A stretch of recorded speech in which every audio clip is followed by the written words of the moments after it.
Oh, Bonjour à toutes et à tous, c'est bienvenue. Non, je reprends pas du début. Hein. Mais là, on nous entend, là. Ouais, je pense qu'on nous entend Ok. direct. Ouais, je pense qu'on nous entend direct. Vous nous dites, hein. Vous nous dites dans le chat. Tac, je vais vous mettre un petit message. Vous êtes où? Vous êtes toujours là. Cible perdue. Recherche. Oh, je ne vous en veux pas. Ou alors sinon ça a complètement merdé. Ouais, désolé. Hein. Désolé pour le cafouillage technique. On nous voit. Bon, bah c'est bien. Donc voilà. Donc maintenant, le mercredi matin, genre, je reprends. Le mercredi matin, comme je vous disais, je fais un plan de communication, tout simplement, avec des messages qui sont préécrits. Et chaque semaine, ça c'est Vincent qui m'a donné l'idée, je fais tourner en fait la communication sur un jeu particulier. Donc j'ai une semaine sans, j'ai une semaine Leval, j'ai une semaine voilà. Donc c'est pour ça que j'essaye de juste faire des messages sur chacun de mes jeux au fur et à mesure. Et en fait, bah comme ça, le matin, j'arrive et je poste toujours vers 8h30, quelque chose comme ça. J'arrive et j'improvise pas ma com, quoi. C'est prévu, c'est fait. Voilà, j'ai des petites coms sur Patreon. Donc, je sais pas si vous avez vu passer la vignette. On peut soutenir 1000 fois. Non, on peut pas soutenir. Enfin, bref. Merci. Donc, voilà le truc, quoi. Et voilà, j'essaye de communiquer comme ça. Et donc, ne soyez pas surpris d'avoir des messages un petit peu automatiques de rappel quand vous me suivez sur les réseaux sociaux. C'est un peu embêtant parce que du coup, c'est moins organique. Après, je continue à partager aussi des messages quand j'ai des choses qui me passent par la tête ou sur le cœur. Je les partage. Là, j'ai partagé aussi un soutien pour Arrêt sur Image encore récemment. Ça m'arrive encore de partager des mots perso et tout. Mais il y a cette espèce de com qui se met en place comme ça chaque jour pour avoir un suivi en fait de la gamme de mes jeux et rappeler juste mon existence sur les réseaux sociaux. Je vois ça un petit peu comme une balise en fait au milieu du tunnel, quoi, un petit peu comme une espèce de balise dans le noir pour indiquer aux gens, bah voilà, il y a ça qui existe, parce que sinon, en fait, c'est triste, mais si on poste pas tous les jours des messages, bah, les réseaux sociaux nous oublient un peu et on se fait très très très vite oublier sur les réseaux sociaux, je trouve. Et du coup, t'as moins l'impression. Enfin, t'es J'ai moins moins. l'impression. Ouais. Ouais. Ouais, maintenant, en fait, Ça te fatigue communiquer, moins, quoi. c'est ça. Ça me fatigue moins. Je suis moins en train de me dire, ah là là, faut pas que je fasse une faute d'orthographe ou quoi. J'ai du temps, j'ai du recul. Voilà. Ça n'empêche que parfois, je fais des fautes, je copie-colle mal des liens. Enfin, ça m'arrive. Mais au moins, il y a quand même nettement moins de stress. Et du coup, ben voilà, si tu veux, la communication va me prendre que 2 heures par semaine. J'ai l'impression que la communication me prend que 2 heures par semaine et c'est un temps qui est prévu pour ça. Alors qu'avant, j'avais l'impression que c'était ma vie, la communication. C'est tous les jours, ça me prenait du temps et ça me faisait chier tous les jours. Alors que là, ça me fait chier qu'un jour Et par puis, semaine. c'était pas très bien fait, quoi. En plus, si ça te prenait beaucoup de temps Ouais, dans la semaine, non, c'était nul. Mais même, tu vois, je c'est me ton souviens. point faible, la com. Oui, C'est c'est ta mon point faible. kryptonite. C'est la ma com. kryptonite, la communication, clairement. Et donc, du coup, ouais, je me souviens encore je vois encore Aurel qui disait que je communiquais super mal sur Instagram et tout ça et machin. Donc là, j'ai essayé de faire des Bah, vignettes. il s'est arraché tous les cheveux. Maintenant, il en a plus. Ouais. Par ta faute. Aurel? Ouais. Ah oui. Bah, Ok. c'est à cause de toi, hein, Ouais, moi à aussi. l'origine. Ah oui? Ouais. Ouais, c'est Bon, pas allez, grave. roulez.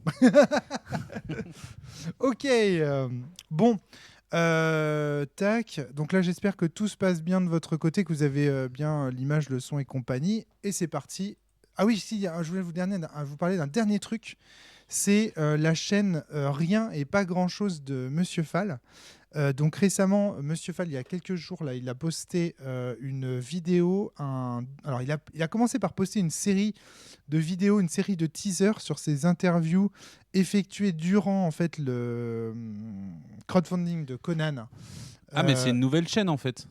oui, c'est une nouvelle chaîne Tu m'as pour pas poster dit. son documentaire Ok. et les rushs de son documentaire. Je sais pas, peut-être qu'il y aura autre chose, je sais pas du tout. Ok. J'ai pas suivi l'histoire de la chaîne, mais ce que je peux te dire, c'est que depuis quelques temps, avec Globo et Gogot, donc mes acolytes de Trois Trolls, on se partage les vidéos de Frédéric Henry qui sont postées par Fall parce qu'il y dit des choses sur le secteur et sur le milieu qui nous intéressent Frédéric énormément. Henry, c'est le monsieur qu'on voit là, sur les Voilà, vignettes. c'est le monsieur qu'on voit sur les vignettes et donc qui est l'auteur par exemple, Timelines, l'auteur du Conan, justement, de ce fameux crowdfunding-là. Et donc, c'est aussi un proche de... coucou Shin42. C'est aussi un proche de Monsieur Fall et de la de la Trick Track Team, en fait, j'ai l'impression. Parce que dans les vidéos de Conan, on voit, il y a Croc aussi. Plein de gens qui fréquentaient en fait le forum Trick Track. Donc voilà. Le documentaire a commencé. Donc le documentaire autour de Frédéric Henry est donc filmé, réalisé par Monsieur Fall, a commencé pendant la période en fait de préparation de Conan. Et il va filmer en fait tout au long du crowdfunding de Conan, il va filmer en fait Frédéric Henry dans ses pérégrinations, donc montrer la communication, l'état dans lequel Frédéric Henry se trouve au moment de la communication avant le crowdfunding, comment il se trouve pendant le crowdfunding et comment il se trouve après le crowdfunding. Et on voit comme ça l'évolution en fait de l'auteur à travers le crowdfunding. C'est hyper intéressant. Là, c'était il y a 10 ans, c'est avant. Ouais, voilà, c'est ça. Bien. Il a l'air bien. Moins bien. Voilà. Bon, on m'a pas entendu dans le micro, mais il avait l'air bien et il est moins bien là. Voilà, c'est ça, il va moins bien. Salut Top Bard, bienvenue à toi. Merci pour ton soutien sur Patreon, encore une fois, je ne le répéterai jamais assez. Et merci pour tous les autres soutiens, parce qu'il y a plein de soutiens. Top Bard, il m'envoie aussi de temps en temps, il me fait parvenir des jeux de société usagés avec des meeples et des trucs comme ça pour que je puisse créer avec mes propres jeux. Déjà, le matos de Cetra, ça c'est trop bien. Ça c'est trop bien les gens qui font ça, n'est-ce pas Antoine? Ouais. C'est trop bien. Et donc, par exemple, tu vois le matos de Cetra avec lequel on a joué, la boîte, en fait c'est une boîte de Pandémie qui m'avait passé et que j'ai recouverte par Cetra. Et c'est Antoine Bard, Top Bard qui me l'a filé. Parce que oui, c'est un Antoine aussi. Il fait partie du gang des Antoine. Ouais. Voilà, donc merci à toi Top Bard. Merci Cobal, merci Shin42, merci du bruit derrière l'écran, merci à toutes et à toutes et à tous d'être là ce soir, ça me fait super plaisir de vous retrouver, Timiac également. Donc voilà, aujourd'hui, alors je continue, à parler de rien et pas grand chose parce que donc l'interview de Frédéric Henry. Ce qui est très intéressant, c'est de voir comment en fait le crowdfunding va changer progressivement la vie de cet auteur, ses opinions aussi sur le milieu, sur le monde du jeu. Tu vois de ça, je suis pas sûr que ça fonctionne si tu fais ça. Je pense que ça. Je fais comme ça. Vas-y, continue. Oui. Donc tu vois, c'est intéressant en fait. Tu vois. Là, tu vois, le secteur ludique hyper spécialisé s'effondre. Ça s'appelle cette vidéo-là. Donc, il parle en fait de l'état du secteur au présent. Donc, ça, c'est une vidéo sur le présent. Donc là, ce qu'on voit à l'image. Et donc, il raconte en fait comment il a trouvé le monde du jeu, comment il trouve en fait en ce moment le monde du jeu. Et voilà. Enfin, l'interview, Frédéric Henry est très intéressante aussi dans l'évolution en fait du personnage et dans ses confessions, dans ce qu'il raconte du métier du jeu et tout ça. J'ai trouvé que c'était vraiment super intéressant. Mais il vit toujours de ça? Il est dans le secteur aujourd'hui? Il est encore dans le secteur, ouais. Monolith existe encore. Il faut qu'on rappelle donc Frédéric Henry et deux amis à lui, je sais plus si c'était 3 ou 4 dans la team à la base, mais ils font un full lancement du jeu Conan il y a 10 ans. C'est ça. Ils demandent 100 000 ou 80 000 euros. Ils en récoltent, tu m'as dit 3 millions 4 à peu près, je crois. Ouais. Et c'est un truc de malade. Et c'est même pas tant pour le résultat, mais la campagne est folle. Moi, je m'en souviens, j'ai participé. J'ai fait le all-in à l'époque. Je crois que c'est une des meilleures expériences de Kickstarter de toute ma vie. J'en ai fait des Kickstarter. C'était incroyable, vraiment incroyable. Antoine, donc, je ne sais pas si vous avez suivi, mais le 3 trolls de la dernière fois, du mois dernier, était consacré au crowdfunding, justement. Donc, on a parlé justement des crowdfunding. Et Antoine m'a aidé à préparer le crowdfunding parce que toi, tu as vécu justement cette période la grande époque. L'effervescence les premières effervescences de Kickstarter, en fait. Ouais, voilà. Le moment où c'était encore c'était pas des précommandes, mais où c'était vraiment des projets qui se... C'était fait avec le cœur. Oui, puis ils se nourrissaient des retours qu'ils avaient sur les forums. Ils se nourrissaient de l'emballement pour proposer des choses gratuites. Il y avait une vraie ferveur.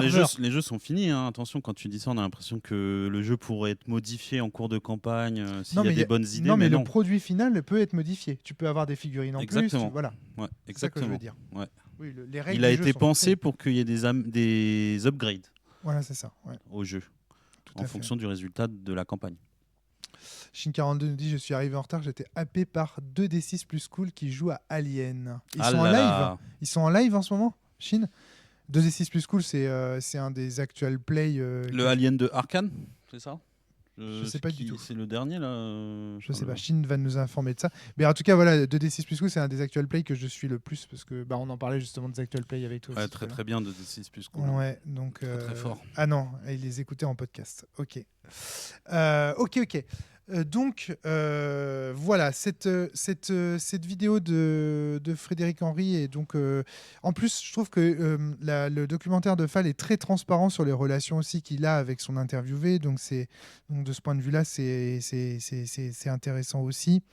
Voilà ce que je pouvais vous en dire. Moi, très franchement, je trouvais que c'était c'est de très bonne qualité aussi.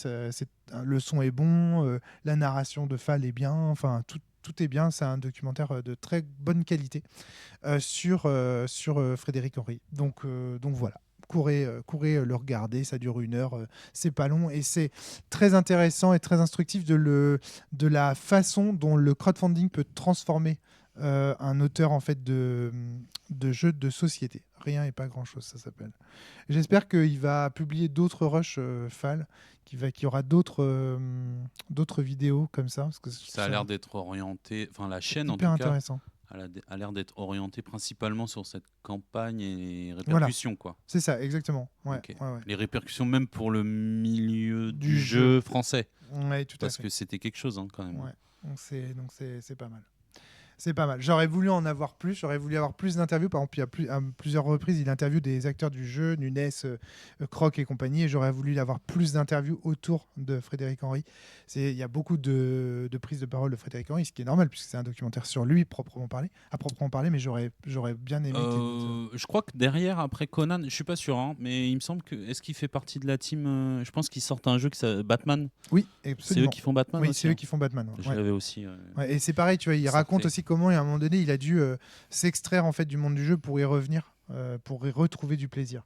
Okay. Parce que, en fait, ce qui est intéressant aussi, c'est que, et c'est ce qu'on trouve dans les commentaires de la vidéo, c'est que quand on est auteur, autrice de jeux indépendants, qu'on se bat en fait pour ces projets, on se retrouve énormément dans l'histoire de Frédéric Henry. À plein de niveaux, sur la façon aussi dont on reçoit les critiques qui viennent de l'extérieur, comment ça impacte nos vies, comment d'un coup en fait le jeu ça devient notre vie, mais en même temps tu vois du coup c'est plus vraiment notre vie, c'est aussi notre travail et ça change notre relation qu'on peut avoir avec les autres. En écoutant Frédéric Henry, il y a plein de choses en fait qui étaient chez moi trigger en fait où je me dis ah ouais putain c'est vrai que tu vois, c'est parfois dur, quoi. Enfin, en fait, c'est pas un métier facile de travailler dans le monde du jeu parce que. Et tu t'exposes, c'est ça ? Oui, tu t'exposes. Et ce qu'il dit et ce qui est très intéressant, c'est que à partir du moment où les gens ont donné de l'argent pour un projet, comme par exemple le Kickstarter de Conan, ils se croient autorisés à faire des commentaires et à dire des choses qui sont parfois très blessantes, en fait. Et ce qu'ils condamnent notamment, c'est l'usage du sarcasme dans les commentaires et etc. Il revient beaucoup sur ce terme de sarcasme, le côté sarcastique en fait de ces détracteurs. Donc, il y a des choses très intéressantes. Je vous invite à aller le voir. C'est un documentaire de qualité. J'aimerais qu'il y en ait plein des documentaires comme ça. Si au terme de ce documentaire, vous vous dites ouais, mais attends, ce documentaire comme ça, attends, il y a celui-là qui est beaucoup plus intéressant et tout. N'hésitez pas à me les partager parce que j'avoue que j'aime beaucoup ce genre de production. Je trouve ça très intéressant. Surtout qu'on écoute la personne sur le long terme. Donc ça permet vraiment de voir. Ça donne une certaine forme de transparence en fait. Donc c'est super. C'est comme moi, je file du fric à la cellule et j'hésite pas à les défoncer, nous dit Top Bard. Bah, bien sûr. Non mais la critique, quand elle est constructive, elle est vraiment profitable. Et elle est nécessaire. Moi, je dis souvent, critiquer, c'est aimer. D'ailleurs, on va en parler avec Antoine, puisque c'est justement le sujet de ce podcast, de parler de comment on critique les jeux, comment on parle de quelque chose que l'on aime, et comment finalement on devient, parce qu'on aime le projet, le jeu, comment on devient le meilleur critique en fait progressivement du jeu. Et ce qui est marrant, c'est qu'on est à la fois son meilleur détracteur et aussi son meilleur du coup vecteur. Et donc ça, c'est pas un problème. La critique là-dessus, là, ce dont il parle vraiment, c'est le sarcasme. C'est le fait que des gens qui ont juste donné de l'argent et qui par ailleurs ne connaissent rien du projet, le critiquent. La critique, quand elle est argumentée, elle est intéressante, évidemment. Ouais. Bah, le sarcasme, je pense que c'est l'essence même des réseaux sociaux, non ? Enfin, il est partout, il est là tout le temps. Faut avoir bonne carapace contre ça. C'est ça. Donc là, il parle aussi de ça, de comment le jeu... Peut-être qu'il a été exposé très fort, très vite. Exactement. Il a été un des premiers. Parce qu'ils vendent combien, 300 000 jeux, un truc comme ça? Je sais plus. C'est un délire. C'est un délire. Et dans le monde entier. Donc c'est pas que des Français. Je sais plus si c'est 300 000. Il y a une pression parce que c'est l'avenir de la boîte. Je me demande si c'est pas 900 000. C'est une boîte qui crée. Il me semble que c'est le premier. C'est le premier crowdfunding de Monolith. Donc t'imagines la charge, on voit le titre charge mentale, mais c'est charge tout court, quoi. Ouais. Salut à Ciela Vista. Bonsoir à toi. Donc voilà. Donc la critique, pas de problème, mais là il revient sur les sarcasmes, c'est-à-dire juste comment dire, le truc bête et méchant, quoi, mais qui, parce qu'il va être multiplié par 1000, par 100 sur les réseaux sociaux, va devenir vraiment endémique et problématique pour l'auteur lui-même. Mais donc c'est lui il n'a pas un community manager? C'est lui qui regarde les messages, il répond? Je crois qu'il avait un community manager, mais comme il était très impliqué dans la communauté Trick Track, oui, il pouvait pas disparaître dans l'ombre. Il pouvait pas disparaître dans l'ombre Voilà, c'est ça, exactement. Ouais. Il pouvait pas déléguer ça complètement. Non. Donc voilà. Bon, il en a souffert. Il en a souffert. Et donc c'est très intéressant d'entendre son retour là-dessus. Donc voilà, rien et pas grand-chose de Monsieur Fall. Intéressant retour, vraiment. J'ai trouvé ça vraiment passionnant. Et en plus, ça fait des mois enfin pas des mois, mais je sais plus, ça fait combien de temps qu'il a posté? 13 jours. Ouais, ça fait des jours en fait qu'avec Globo et Gogots, donc mes acolytes de 3 Trolls, on se partage les vidéos de Fall parce que tout ce qu'il raconte, c'est des intuitions en fait qu'on partage avec Frédéric Henry sur le monde du jeu en ce moment et tout. Donc du coup, c'est d'autant plus facile pour moi de partager cette interview que j'en partage beaucoup de choses de ce qu'il dit. Je le partage complètement. Voilà. Mais ce qui si je tape la Citadelle, là, je tombe sur le site. Oh là là, fais pas ça, ça va exploser. Ça va exploser, tu vois. C'est quoi la Citadelle? Ah bah t'es la Citadelle. Oui, c'est vrai qu'il y a eu ce truc. C'est vrai qu'il y a eu ce truc à un moment donné. C'est vieux, hein. Ça n'a pas été retouché. Ça n'a pas été retouché, ça a combien de temps ça? 2019. Le site, il date de 2019. Ouais. Et en fait, les podcasts qu'on voit là, c'est qui ces gens là? Qui c'est? C'est les Boudi, la Boudi Team. C'est les potes, quoi. C'est les gens qui interviennent dans le podcast. Alors c'est qui, Antoine, la Citadelle? Non mais sérieux, là, c'est ça, tu m'as fait un piège là. Tu viens, tu dois présenter la Citadelle. Ouais, c'est ça. Tu m'as dit qu'on faisait des jeux. What? Je t'ai dit qu'on allait parler de la Citadelle. Les gens, ça intéresse personne. Bon bah lui c'est Alex, lui c'est Antoine. Là c'est toi dans le rayon de soleil là, comme par hasard. Ouais. Là c'est moi, Julia et Aurel alias Boudi, qui est souvent sur le chat. Ouais. Mais il est là, il est pas là ce soir, t'as vu? Ouais. Il s'est barré. Ouais. Bah, y a sûrement un stream un peu plus intéressant à regarder. Sur Chaturbate, peut-être. Je sais pas. Dis pas tout. Dis pas tout. Ok. Donc Alex, Antoine. Alors c'est compliqué parce qu'il y a 2 Antoine dans la Citadelle aussi là. Ouais. Donc Antoine Cardon, qu'on appelle parfois Antoine Chauve, et donc Antoine Foin qui anime la Citadelle.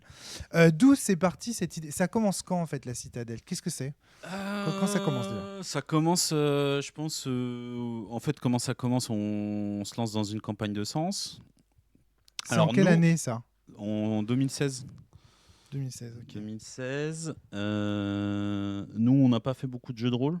En 2016, j'ai quel âge? En 2016, j'ai 26 ans. J'ai de la merde, n'importe quoi. Non, j'en sais rien, mais c'était il y a 9 ans. J'ai 27 ans. J'ai 29 ans à ce moment-là. J'ai 29 ans. Je sais pas quel âge j'ai. À 29 ans. Et en fait, on joue au jeu de rôle depuis 3 ans, quoi. Donc, tu vois, on a commencé à aller après 25, quoi. D'accord, ok. Ouais. On joue pas depuis longtemps au jeu de rôle. Même si Antoine Cardon a joué, lui, à Donjons et Dragons quand il était plus jeune. Ah ouais. Il avait un level max, un paladin level max. Ok. Et donc on se lance dans une campagne de sens et puis en fait on a besoin d'en parler, je pense. Il y a beaucoup de débriefs nécessaires dans ce jeu. Et puis on se dit tiens, on va l'enregistrer dans les micros. Tu connais la cellule à ce moment-là déjà? Ouais, bah oui, bah de toute façon c'est incontournable. Je pense quand on joue à un des jeux de Romaric, je pense que ça fait partie du package, hein, la cellule. Ouais, oui, sans doute. Ouais. Parce qu'à la fois ça sert d'aide. de discussion. C'est un soutien quoi, moral et Tu te dis c'est possible. intellectuel pour les MJ, pour les... Je crois qu'au départ, c'était supplément pour son sexologie, la cellule. Ah ouais. C'était le sous-titre du truc. Après, c'est devenu un podcast sur le jeu de rôle en général et le jeu de société en général. Mais au tout départ, c'était vraiment on parlait que de sens, que de sens, que de sens. Et c'était le hors-sujet. De toute façon, je découvre la cellule avant Sens parce que je découvre la cellule avec Sombre, ton podcast sur Sombre. D'accord, ouais. Et puis après, comme ça vous évoquez souvent Sens, je me dis qu'est-ce que c'est que ce truc. Il s'avère qu'il y a un très bon trailer qui quand même donne envie, quoi. Ouais. En plus, il y a un kit d'initiation qui est vraiment bien fait, qui est très très beau aussi. Ouais. Et puis voilà, ça commence comme ça. Hein. Tu dis, waouh, qu'est-ce que c'est que ce jeu de fou là. Ouais. Et ça donne envie, on lit tout, on achète les trucs. Je me souviens, premier achat, je peux retrouver le mail. Je crois que je commande... il me semble que je commande Sens Renaissance, Sens Mort, et puis tu m'envoies Sens Chaos, Sens Cosmo à la place. Ah ouais. Il y a une erreur de commande. Ouais. Je me plante dans la commande, quoi. Ouais. Ah, le mec est professionnel. Tiens, je te mets la caméra un peu plus sur toi. Je crois que c'était ça le truc. Ok, d'accord. Donc erreur d'envoi. Okay. Ouais. Et du coup, tu reçois... En général, quand je fais ça, je renvoie juste le tout et je te fais rien payer. Donc, tu as tout reçu, tu as eu cadeau. Non, parce que tu regarderas dans les mails, je t'ai payé quand même sur PayPal. Je t'ai fait un don à la cellule. Ah, d'accord, ok. Bah non, je vais pas te voler, attends. Non, mais c'est pas du vol. Oui, c'était un cadeau. Voilà, j'ai fait une erreur, je me trompe. Ça m'arrive de temps en temps de me tromper. Dans ces cas-là, en général, je demande pas de remboursement. J'envoie le truc et je pense que nos podcasts à nous naissent d'un manque ressenti dans les micros de la cellule. Je pense que ça parle beaucoup de sens, mais est-ce que ça parle vraiment des aspects complexes de la mise en place du jeu, des pièges dans lesquels on pourrait tomber, des choses à essayer d'amener, tu vois, dans le jeu, plutôt que de s'arrêter à certains... Là, c'est flou pour tous ceux qui écoutent, mais il y a des éléments de règles de jeu qui, parfois, mériteraient qu'on s'arrête un peu plus. J'ai le souvenir qu'au départ, les podcasts sur Sens, c'était surtout des podcasts, finalement, d'univers, où on parlait de l'interprétation qu'on pouvait faire des personnages, déjà du sens, en fait, qu'ils avaient, mais pas tellement une aide de jeu en vue de former, par exemple, de nouveaux MJ ou de former de nouvelles tables. Quelque part, tu vois. Tu vois, nous, nos premiers, bon, l'intro, c'est une intro, c'est nullissime. Hein. Après, tu vois, les thèmes, tu vois, c'est pas des thèmes sur l'or, c'est sur la frustration, l'immersion. Bon, là, il y a la musique. Et après, petit à petit, oui, on va dans le lore, on va dans le truc. Après, tu parles de Vadémécum aussi, il n'y a pas que Sens. Hein. Ouais, parce qu'on fait Vadémécum aussi. Entre deux tomes de Sens, on a fait Vadémécum. D'accord, ok.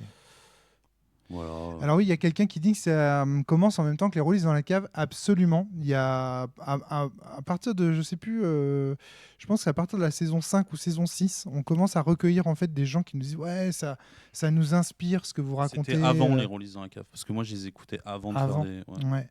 Je sais plus à partir de quel moment on commence à recevoir pas mal de messages qui nous disent ouais, ça m'inspire, j'ai envie de faire un podcast aussi.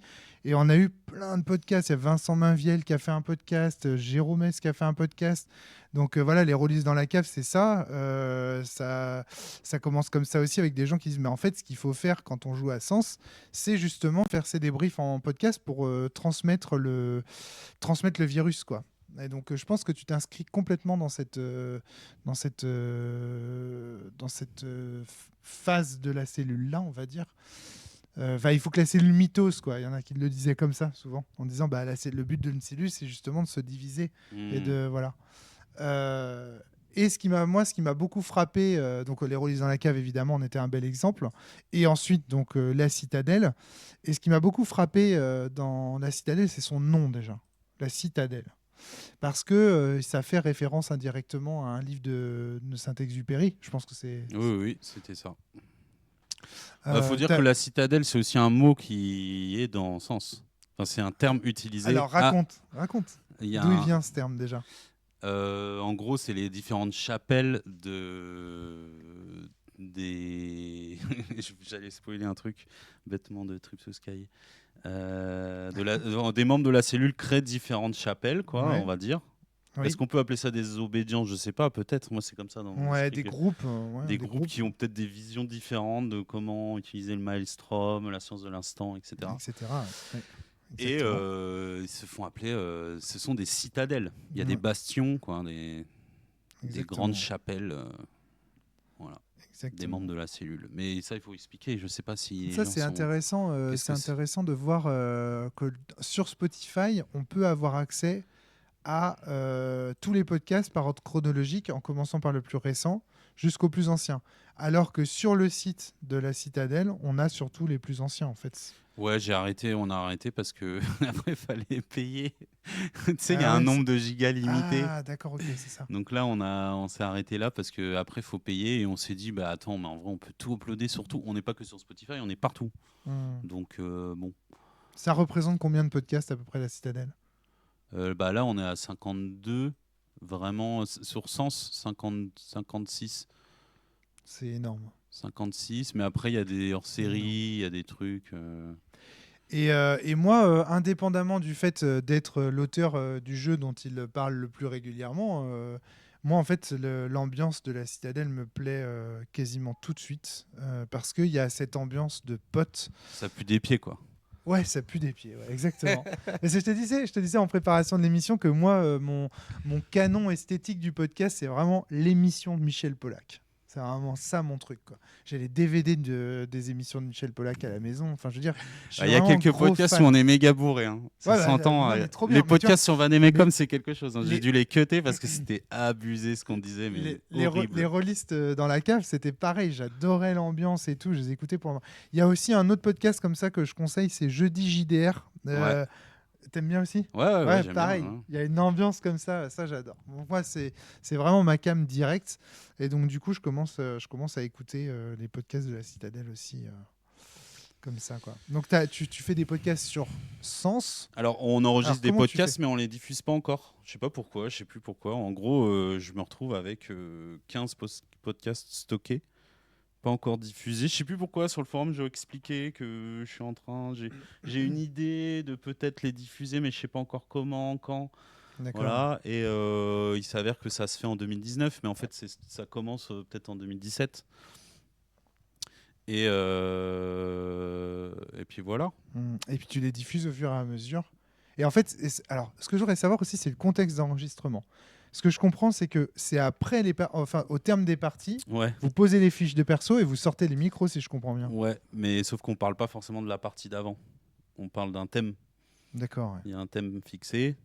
Ah oui, d'accord, ok. En mais fait, par contre, il y a quand même une partie qui a eu lieu. Pas trop la fiction de Sens, en fait. En fait. Alors, forcément, il y aura des moments où ça va évoquer certains points, certains personnages, surtout des PNJ, quoi. Mais ça n'a aucun sens, tu vois, de commencer à raconter ta fiction. Je sais pas si c'est très intéressant de dire moi, j'ai fait ça, j'avais ça comme pouvoir. On s'en fout un peu, quoi. Ouais, je sais pas. Alors, je sais pas. Il y en a qui sont très friands de. Si tu suis depuis le début, c'est peut-être très intéressant, mais si tu le prends en cours de route, compliqué. Ouais, c'est compliqué, effectivement. Alors, donc, Sens au départ, il n'y a que des podcasts sur Sens au tout début? Non, c'est assez rapidement, tu as du Vademecum qui pop. Oui, mais ça, c'est parce que, comme je t'ai dit, on a entre Sens Renaissance et Sens Mort, on fait Vademecum. Donc, oui, on décide. En fait, moi, je suis obligé de les poster un peu dans l'ordre chronologique d'enregistrement parce que je me rends compte que sinon, il y a des contresens et des problèmes des références qui sont faites à certains, certains podcasts. Mais évidemment que j'aurais voulu que le podcast de Vademecum soit posté à part. Mais en vérité, si je lui ai donné un numéro, c'est parce que peut-être qu'à ce moment-là, au moment où on enregistre le podcast sur Vademecum, c'est pile poil entre celui-ci, le numéro 8 sur la fiction de Sens Mort, et le numéro 11. Et du coup, ça a un intérêt. D'accord, ok. Voilà. On a Chine42 qui nous dit que le kit d'initiation fait râler les gens qui l'impriment parce qu'il est en noir et blanc et que du coup, il pompe l'encre comme un gros. Ouais, t'as pas fait une version friendly, print friendly? Ben, je ne crois pas de c'est très beau hein, en full black, mais c'est vrai que il était pas fait pour être imprimé. Il était vraiment fait pour être consulté en PDF pour le coup, celui-là. Ouais. D'ailleurs, ça se voit même dans la tenue. En termes de mise en page, il est en paysage. Écran. Ouais. Il était taillé pour un écran vraiment, quoi. C'était une façon aussi de dire. Il est très très bien ce kit. Très très très bien. Et je l'avais refait. Hein. Il y en a eu 2 qui ont été faits. Mais j'ai pas connu le premier moi. Ok. Le deuxième est vraiment nettement mieux. C'est là qu'on commence à avoir d'ailleurs la description de l'univers qui est celle qu'a décrite Benoît Hallman, en fait, je crois. Je crois que l'univers est décrit Ouais. comme dans la vidéo, comme dans Oui, la guerre des immortels. il y a un lien avec le trailer direct. Ouais. Moi, ce que je ressens tout de suite, c'est que vous êtes une bande de potes. J'ai l'impression que vous vous connaissez depuis l'aube des temps. Non. Vous jouez en... Non. Vas-y. Non, vous Bah, on vous, se vous connaît, rencontrez avec Sens. Non, juste avant. D'accord. Enfin, moi, je connais Aurel Boudy là, depuis le collège, mais ensuite, lui, il amène Alex et Alex amène Antoine. D'accord, ok. Et Julia, c'est la copine d'Alex. Voilà. D'accord. Aussi ok. simple que ça. Ok. Et ça match, quoi. C'est cool, on se kiffe. Voilà, on est super potes. Ouais. C'est trop cool. Comme Ouais. quoi, tu vois, les amitiés peuvent naître à n'importe quel âge. Oui, et puis moi, ce qui m'intéresse aussi, c'est de voir comme elles naissent autour d'une partie de jeu de rôle, en fait. Oui, c'était Ouais. dans un de nos podcasts. Si tu veux montrer ce que tu montres à l'écran, je peux changer de. Ah, mais depuis tout à l'heure, je montre pas. Ah, si, tu as montré un peu, mais vas-y, remets là-dessus. Voilà. Et là, on voit à nouveau les podcasts que tu montres. Ah, depuis tout à l'heure, en fait, quand je scroll, il n'y a rien. Si. Non, si. Au départ, il y avait, mais là, j'ai changé. En fait, tu peux changer. Ici, tu peux nous mettre en grand, si tu veux. Et là, tu nous mets en. C'est très podcastique. C'est ça. Mais oui, je crois que dans un podcast, on évoque ça d'ailleurs. Est-ce qu'on aurait été potes si on n'avait pas joué à Sens ? Je ne sais plus dans lequel, mais. Tout à fait, ouais. Bon, on ne saura jamais. Je pense que n'importe quel jeu de rôle vous aurez rapproché. C'est pas. Alors, Sens, c'est spécial, hein, parce qu'il y a des solos. Tu vois, on se voit en one-one. Non, mais ça te force, tu vois, à faire à voir tes potes tout seul, quoi. Moi, je l'ai pas conçu comme un jeu pour se faire des amis. Je l'ai conçu comme un jeu auquel on joue avec ses amis. Là, ce que tu me dis, c'est que en fait, ça permet aussi de renforcer des amitiés. Des liens, voilà, ouais. ça forge des liens très fort. Tu parlais autrefois du fait qu'il y ait des faits de cellulis présents et qu'il faille les inscrire dès le départ. Bah, c'est toi qui as écrit la règle, hein. Ouais. Mais ça, tu disais que ça va rapprocher beaucoup, c'est ça, d'écrire d'entrée de jeu quels sont ces... Je pense que même si on n'en parle pas autour de la table, je pense que ça rapproche parce qu'en fait, il y a des choses écrites sur l'effet de cellulis. Tu rappelles ce que c'est peut-être l'effet de cellulis ? Alors, l'effet de cellulis, donc dans ce sens, les personnages ont une double page. On a conscience dans le sens que les personnages sont pilotés par des joueurs. Les joueurs et joueuses sont appelés dans ce sens les cellulis et leurs simulacres sont appelés les bugs. Et en réalité, donc, il y a deux types de feuilles. Il y a une feuille de personnage pour le joueur et une feuille de personnage pour le personnage et les deux feuilles vont être en interaction l'une avec l'autre. Sur la première, donc celle des joueurs et des joueuses, on inscrit ce qu'on appelle des faits de cellulis. Donc c'est une feuille de joueur et une autre, c'est une feuille de personnage. Et donc les traits qu'on inscrit sur la feuille des joueurs et des joueuses, c'est vraiment les traits des joueurs et des joueuses. Donc si c'est pas je m'appelle machin, c'est je m'appelle et puis là le nom d'un personnage inventé, c'est vraiment je m'appelle Romaric Briand. Et tu dois donner a priori des faits vrais, voilà, véridiques et importants pour toi. Constitutifs de ta personnalité. Donc si tu joues le jeu et que tu décides de jouer, tu pourrais très bien décider de pas vraiment jouer le jeu et de pas te livrer complètement. Tout à fait. Mais si tu te livres vraiment, tu peux inscrire sur des fiches des trucs un peu très intimes. Voilà, un peu deep. Sur ton incapacité, j'en sais rien moi, ton incapacité à créer des nouvelles amitiés, le malaise que tu ressens à un certain moment, un certain ressenti, tu vois, sur ta relation avec telle ou telle personne, avec tes parents, avec tes parents, trucs. Et en fait, d'un coup, ça c'est inscrit, quoi. Voilà. Et donc ces faits-là, on peut s'en servir dans le jeu pour réaliser dans la fiction certains types de miracles, en fait. Et l'exemple que j'aime bien citer, mais qui est un peu caricatural et qui fonctionne en fait finalement assez mal, c'est si vous mettez par exemple comme moi, que vous êtes fan des Chevaliers du Zodiaque, c'est à un moment donné pouvoir lancer les météores de Pégase avec son personnage. C'est un peu caricatural, mais en gros, c'est ça. Ça vous fait une réussite automatique. Le fait d'utiliser un fait du joueur pour venir en aide dans la fiction à son personnage, ça vous garantit une réussite automatique. En gros. Alors ça... Mais c'est intéressant, mais là, tu vois, on pourrait faire un podcast sur l'effet de cellulis. Hein. Ça, c'est l'aspect ludique des effets de cellulis. Ouais. Et puis, tu as l'effet cathartique des effets de cellulis, ouais. qui est beaucoup plus compliqué à mettre en scène. Oui. Mais utiliser un fait de cellulis, j'en sais rien, moi, j'ai une relation très complexe avec mon père, on s'est jamais dit je t'aime, tu vois. Ouais. Et bah, de le jouer en jeu, c'est fort, quoi. C'est très fort. Ouais. Ça peut faire des scènes magistrales et surtout que le cellulis et le bug, donc le joueur et son personnage. Comment expliquer ça pour ceux qui ne connaissent pas? Ont des liens. Évidemment qu'ils ont des liens puisque l'un joue l'autre, mais le bug doit jouer. Donc quelqu'un qui joue son personnage dans le sens doit jouer un bug qui découvre peut-être au fur et à mesure qu'il est contrôlé, en tout cas joué par quelqu'un d'autre. Donc la volonté, en fait, c'est la différence entre le. Alors, pour faire simple, pour faire un peu caricatural, on va dire c'est le corps et l'esprit. Voilà. C'est la dualité entre la volonté et le corps. La volonté et le monde, en fait. Et donc, du coup, en tant que joueur, on est la volonté d'un personnage qui, lui, est corps incarné dans la fiction de Sens et donc du jeu de rôle. Voilà, donc en gros, pour faire simple.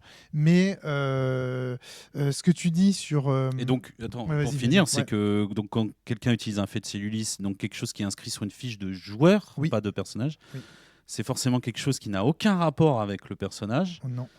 Et donc quelque chose arrive dans la fiction et donc imaginez-vous, le joueur doit jouer un personnage qui est surpris de voir arriver quelque chose dans son monde qui n'a aucun sens. Oui. Tu vois, et qui est une sorte de miracle puisqu'il n'a pas de cause. Qu'il n'a pas voulu vraiment. Voilà. C'est quelqu'un d'autre mais qui semble, ça c'est selon la mise en scène, mais qui semble lié à lui. Tu vois, ça pourrait, il pourrait se rendre compte. Et ça, c'est intéressant comme chemin à prendre aussi, tu vois, la quête de savoir est-ce que c'est la volonté de jouer un personnage qui est en quête de sa propre volonté, de savoir si elle est sienne ou autre. Ah bah ça, c'est un des propos effectivement du jeu. Moi, une des raisons pour lesquelles je citais le fait Saint Seiya, c'est que salut Ashland, ça va la pêche. Encore un Antoine, il y a trop d'Antoine, il y a trop d'Antoine. C'est ça. C'est Antoine Morgenthaler qui est là. Donc du coup, qu'est-ce que je veux dire? Oui, donc le fait d'utiliser en fait un fait en lien avec Saint Seiya. Souviens-toi, j'avais pensé, et ça c'est quelque chose sur lequel on reviendra dans l'émission, j'avais pensé Sens Renaissance comme un piège à rôliste. Donc quelque chose, en fait, un jeu qui devait apparaître comme étant fun, tu vois, pour les gens. Et en fait, alors je sais pas comment l'expliquer, mais si je présentais tout de suite sur des conventions à quelqu'un, vous voyez, ce qui va être intéressant, c'est que progressivement, au cours de la partie de Sens, le simulacre et le cellulis vont se rapprocher consciemment ou inconsciemment. Et vous allez découvrir qu'en fait, chacun de vos personnages de jeu de rôle, c'est une partie de vous en réalité projetée, tu vois, etc. Si je commençais à expliquer comme ça prenait pas.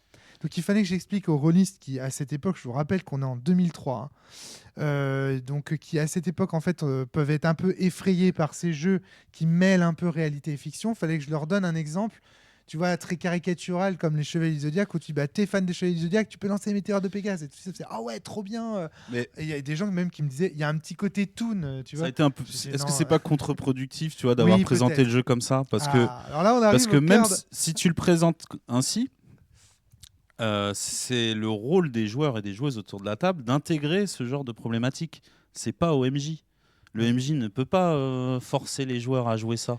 Des bugs qui se demandent, qui sont... il faut que ça vienne d'un désir des joueurs et joueuses. Il faut que tu saches, Antoine, mais là c'est marrant parce qu'on arrive au point que je voulais aborder à la fin de cette émission. Mais c'est pas grave, c'est très bien qu'on y arrive maintenant. C'est que, donc, moi, quand je découvre La Citadelle, je découvre aussi des critiques féroces de Sens. C'est qu'il faut bien comprendre que, malgré tout, il y a plusieurs moments... J'ai jamais compris ça. Non, mais je te l'explique. Il y a plusieurs moments dans les podcasts de La Citadelle où vous attaquez, notamment Sens Renaissance, très fortement. Je prends les derniers podcasts avec Florent, par exemple, que tu as enregistré. Les derniers podcasts avec Florent, tu entends des critiques de Sens Renaissance qui sont les critiques les plus vigoureuses que j'ai jamais entendues au sujet de ce jeu, en réalité. Tu vois, parce qu'elles sont profondes, en fait.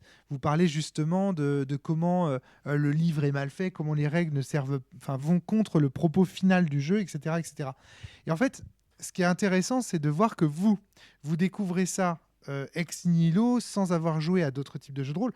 Antoine, quand tu découvres Sens, tu n'as pas une culture rôliste en réalité. Non. Voilà. Et moi, en fait, je dois vendre Sens. Ce qu'il faut comprendre, c'est que moi, je dois vendre Sens Renaissance à des rôlistes qui ont une culture rôliste et qui ont notamment été un peu fragilisés par l'affaire Mireille Dumas, qui à cette époque-là encore est Oui, moi je prégnante. découvre tout ça dans les micros de la cellule. c'est Quand ça. j'écoute. Donc moi, en fait, je ne cherche pas quand j'écris Sens Renaissance, je ne cherche pas à faire le jeu de rôle parfait que tu as dans la tête quand tu penses à Sens Renaissance, Antoine.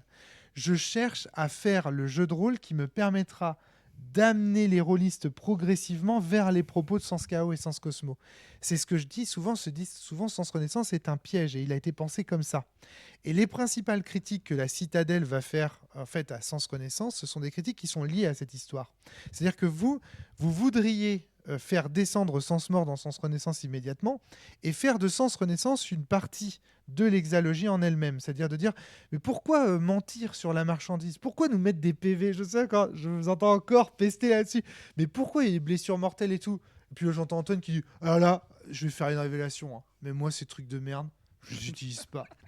Et d'ajouter. Les blessures mentales, ouais, là. voilà, c'est ça. Et tu dis. L'odeur. Alors, c'est ça. Et pareil, les points de. Je sais plus, il y avait ce débat sur les quadrillas et les points Les points de vie des quadrillas. Alors, les points de vie des quadrillas, mais aussi, tu sais, les points de. Ah oui, que tu dépenses pour faire les effets de pouvoir. Putain, c'est. Putain, de rayonnement. Enfin, non, on a envie de, avant le rayonnement, c'est des. Ombre énergie. Ombre énergie. Ombre pouvoir. Ombre énergie, ombre pouvoir. Donc, tu vois, et tu dis, mais moi, j'ai jamais calculé ça, etc. Et en fait, pourquoi est-ce que tous ces artefacts-là, à la Citadelle, ils vous paraissent complètement abscons et stupides et débiles, en fait? C'était pour attirer, en fait. Voilà, c'était parce qu'il fallait que le jeu, il ressemble à quelque chose que les rôlistes connaissaient. Parce que si je les mettais tout de suite face à Sens Néant, on allait au clash. Tu comprends? Ils auraient pas... Et encore, Sens Néant, ça va, mais tu vois... Le truc du simulacre du celluliste, tout ce que tu racontes sur comment progressivement un joueur s'immerge dans une fiction et devient progressivement son personnage, si j'avais annoncé que je faisais un jeu de rôle là-dessus, mais c'était direct, j'étais interdit dans toutes les associations de France à ce moment-là. Et déjà, c'était arrivé, puisque je me souviens qu'on en avait parlé avec Volion Lumini notamment, que lui, quand il avait proposé Sens, les gens de l'association avaient un peu entendu parler du jeu et avaient dit non, ce sera niette en fait. On ne peut pas prendre le risque de proposer des jeux de rôle comme Sens dans nos associations. Le risque? Oui, parce qu'il y a cette limite très floue entre la réalité et la fiction. Donc voilà. Et c'est marrant parce que... Oui, mais bon, ok. Voilà. On joue quand même dans le futur. Enfin, je veux dire, c'est quoi la limite très floue? De découvrir que ses potes sont des psychopathes, c'est ça? C'est quoi quel est le danger, en fait? Je veux dire, le danger, c'est à amener du soi-même. Le danger, c'est le bleed. Le danger, c'est le bleed. C'est-à-dire l'identification du joueur à son personnage. Le moment où le personnage finit par avoir un impact sur la psychologie du joueur. Le joueur, quelque part, devient son personnage et n'est plus le joueur. C'est-à-dire que son personnage a plus d'importance que lui-même dans sa vie de tous les jours. Et c'est ce qui a causé l'affaire Mireille Dumas, c'est ça.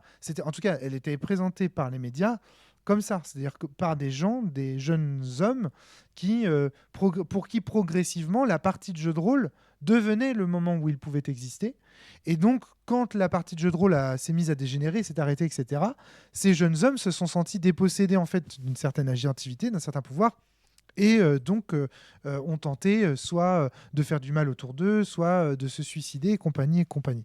Et donc du coup, il y a toute cette histoire, ce bagage en fait que traîne le jeu de rôle, et donc juste faire sens sans un sens renaissance qui ressemble peu ou prou à un jeu de SF sans dés, c'était impossible à cette époque-là. Et donc, j'entends les critiques que formule la Citadelle et que vous formulez avec Florent, notamment, donc les derniers podcasts de la Citadelle, qui sont passionnants. Moi, j'invite tous les auditeurs d'ailleurs.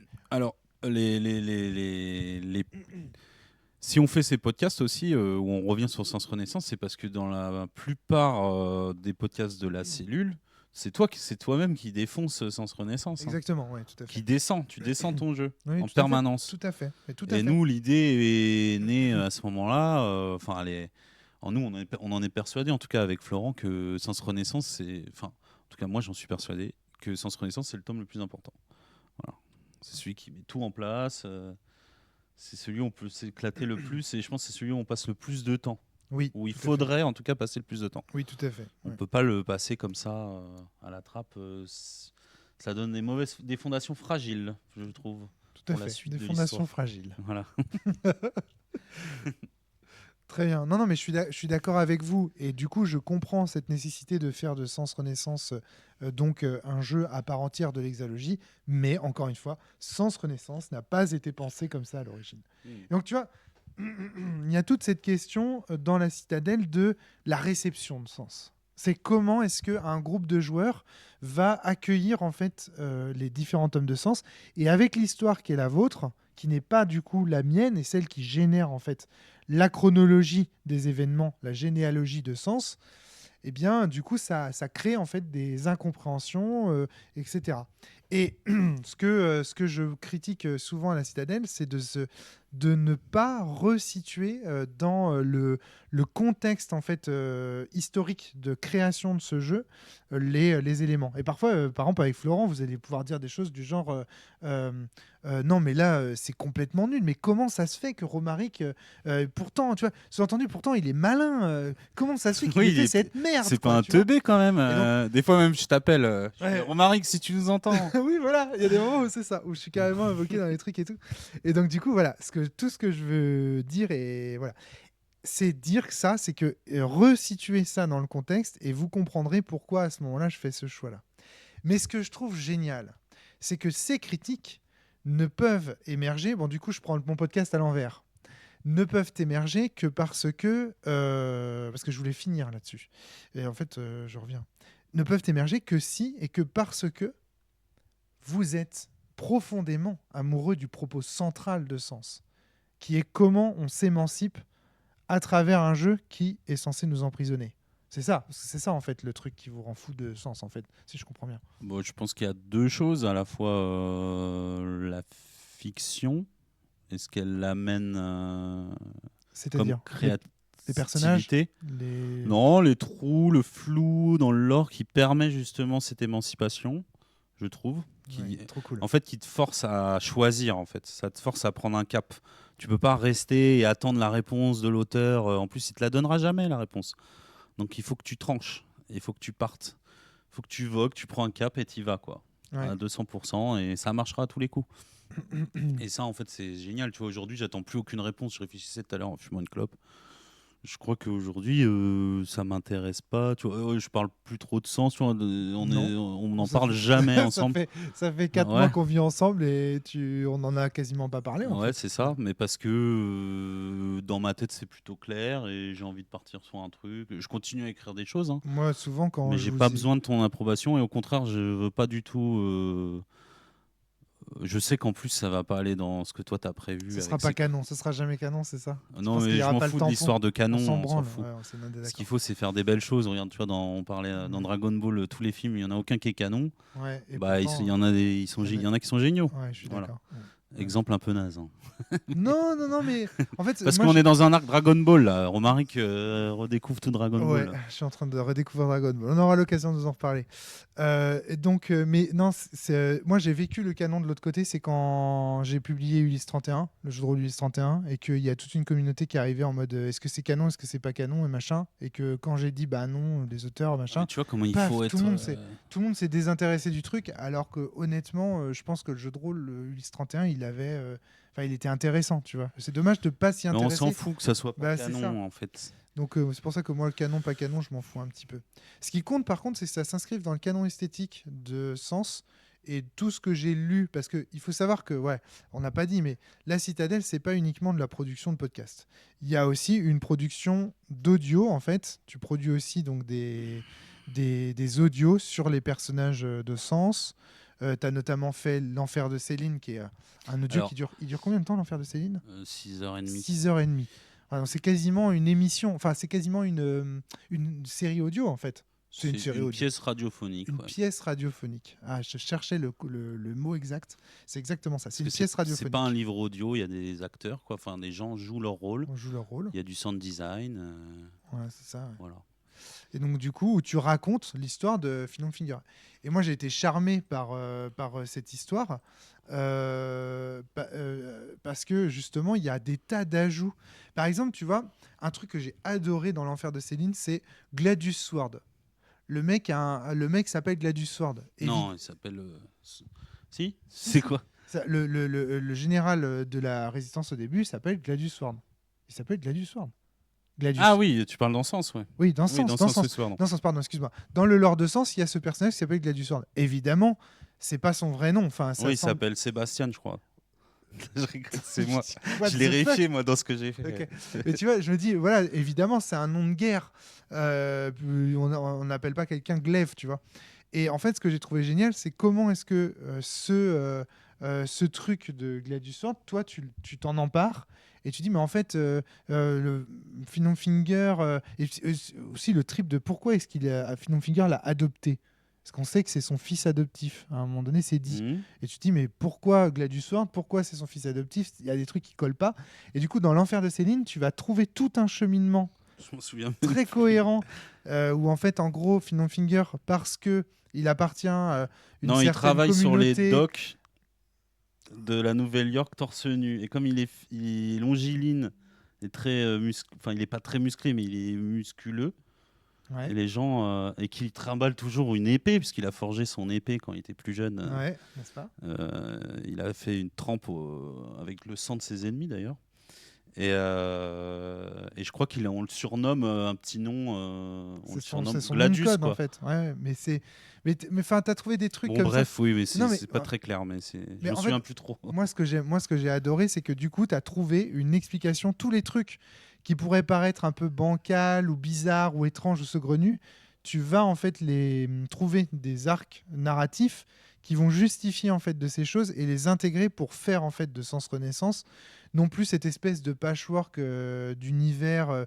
Quand j'écris Sens, je suis tout jeune en fait, donc moi, tu vois, Gladius Sword, juste ah ça sonne bien, je vais l'appeler comme ça, tu vois. Ça c'est sorti d'une soirée où on l'a appelé comme ça parce que ça a été improvisé comme ça. Ouais, ouais. Tu vois, comme tous ces PNJ qui s'appellent machin Tartampion et qu'on improvise le Oui, soir oui, même et bien machin. sûr. Mais je comprends quand j'ai Voilà. discuté avec toi. Tu as vu ma déception Oui, quand oui, oui, bien sûr. au départ, quand je t'interrogeais sur l'origine de certains noms et tout, et que tu me disais, oh non, c'est juste un perso dans un jeu vidéo qui est Voilà, c'est ça stylé. exactement. Ouais. Je fais, ah Exactement. d'accord, ok. J'attendais un truc un peu plus caché, tu vois. Un peu plus profond finalement. Pas un secret, mais.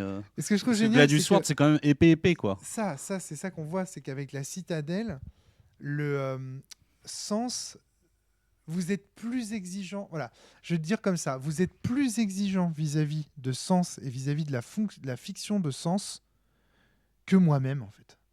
Et c'est ce que je trouve génial. Et c'est ce que m'apprend en fait la citadelle à travers toute l'écoute des podcasts et tout ça. C'est que finalement, les gens qui aiment un univers, et tu sais, c'est un peu tous ces débats qu'on a sur tu sais, les fans d'une série ou les fans d'une fiction qui finissent par devenir Qui font des fanfictions. ouais, oui, mais alors c'est pas tellement ça que c'est plus expert que les auteurs eux-mêmes. Par exemple, moi je trouve qu'on trouve des analyses de Star Wars ou de. Par exemple, il y a quelqu'un que j'aime beaucoup qui s'appelle Rafik Djoumi, qui est un analyste un critique cinéma.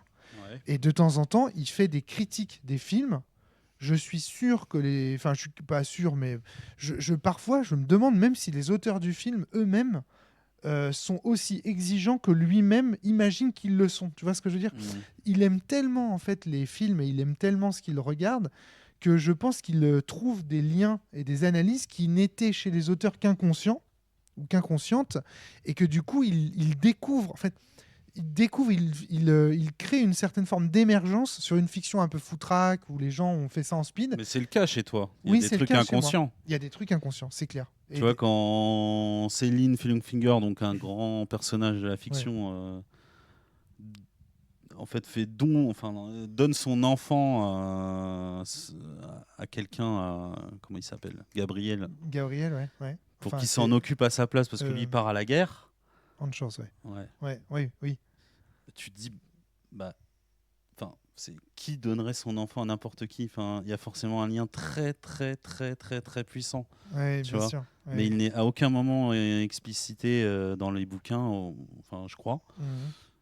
D'autant plus qu'après, en plus, son enfant, une fois grand, découvre que son père adoptif, donc Gabriel, fait partie d'une secte d'assassins. Mhm. Et là, bim, tu te dis, ok, donc il devait sûrement être au courant, le personnage qui part à la guerre, Ouais, qui donnait son enfant à quelqu'un qui faisait partie d'une secte d'assassins. tout à fait. Ouais. Donc vas-y, on y va, on invente ça, quoi. Ouais, ouais. Après, Mais ça, c'est révélé dans Cosmos, ça. Oui, qui découvre Rajouter ça, mais un le conflit. lien entre Finger et cette secte. Mais après, il y a tout un travail dans Sens sur la relation des parents aux enfants. Oui, Et sur la voilà, et les relations parentalité. amoureuses, on va dire pas très saines. Et donc ça, voilà, c'est des choses qui sont inconscientes et qui se manifestent Enfin, moi, j'ai dans le toujours premier. pensé que tu faisais exprès.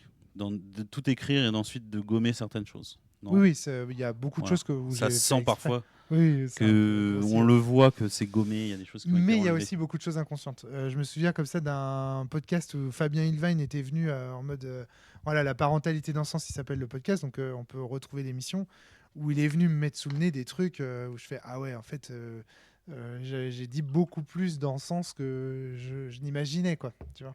Donc il y a quand même cette dimension là. Et ça, enfin, la citadelle me permet de voir, moi, de découvrir qu'en fait, quand on aime quelque chose, on en est d'autant plus exigeant et donc on peut faire des critiques beaucoup plus exigeantes sur ces choses-là. Ça montre aussi quelque chose qu'on dit souvent avec Globo dans Les Trois Trolls, et c'est notamment Globo qui défend ça, que le format de la cellule, qui consiste en un one-shot, il est accurate, il est efficace pour parler de certains types de jeux. Les jeux indé one shot faits pour être une expérience qui va très vite, qu'on ressent très vite, etc. Mais il ne peut pas rendre compte de ce que c'est de faire une campagne longue et Ah, périlleuse d'un jeu. évidemment, ouais. Voilà. Ouais. Ça, il n'y a que la citadelle qui Bon, permet de après, s'en sur rendre compte. Sens, c'est un burst, techniquement. Toi, ton jeu. Un long burst. Un long burst. Ouais, très, très long. Donc, effectivement, pour en parler, il faudrait le finir, quoi. C'est Est-ce que sûr qu'en une séance, c'est impossible. Hein. C'est même ridicule. Hein. Quelqu'un qui parle de Sens en disant j'ai joué Même que en 4 ayant heures. fait Akina, par exemple. Oh, non, c'est nul. Parce que Akina, en gros, c'est le scénario du kit d'initiation et où les joueurs et les joueuses à la table doivent jouer des personnages qui s'inquiètent de la trahison de leur meilleur ami. C'est la toute première fois que tu joues au jeu, que c'est compliqué à jouer, ça, hein, quand même. De s'impliquer, d'être. Alors que si tu joues ce scénar-là, après 10 ou 15 séances, et qu'Akina, il était là, bah non, mais c'est Ah ça. oui, oui, oui, Ouais, oui. je le crie dans les micros, hein, mais Akina, ne gâchez pas ça. Hein. Ouais. Et gardez-le sous le coude pour après. Là, il faut le jouer à la moitié du bouquin, du premier bouquin. Parce que Hmm. là, il y a une vraie tragédie là. D'accord, ok. Ouais. Ouais, excellent, excellent, excellent. Ok.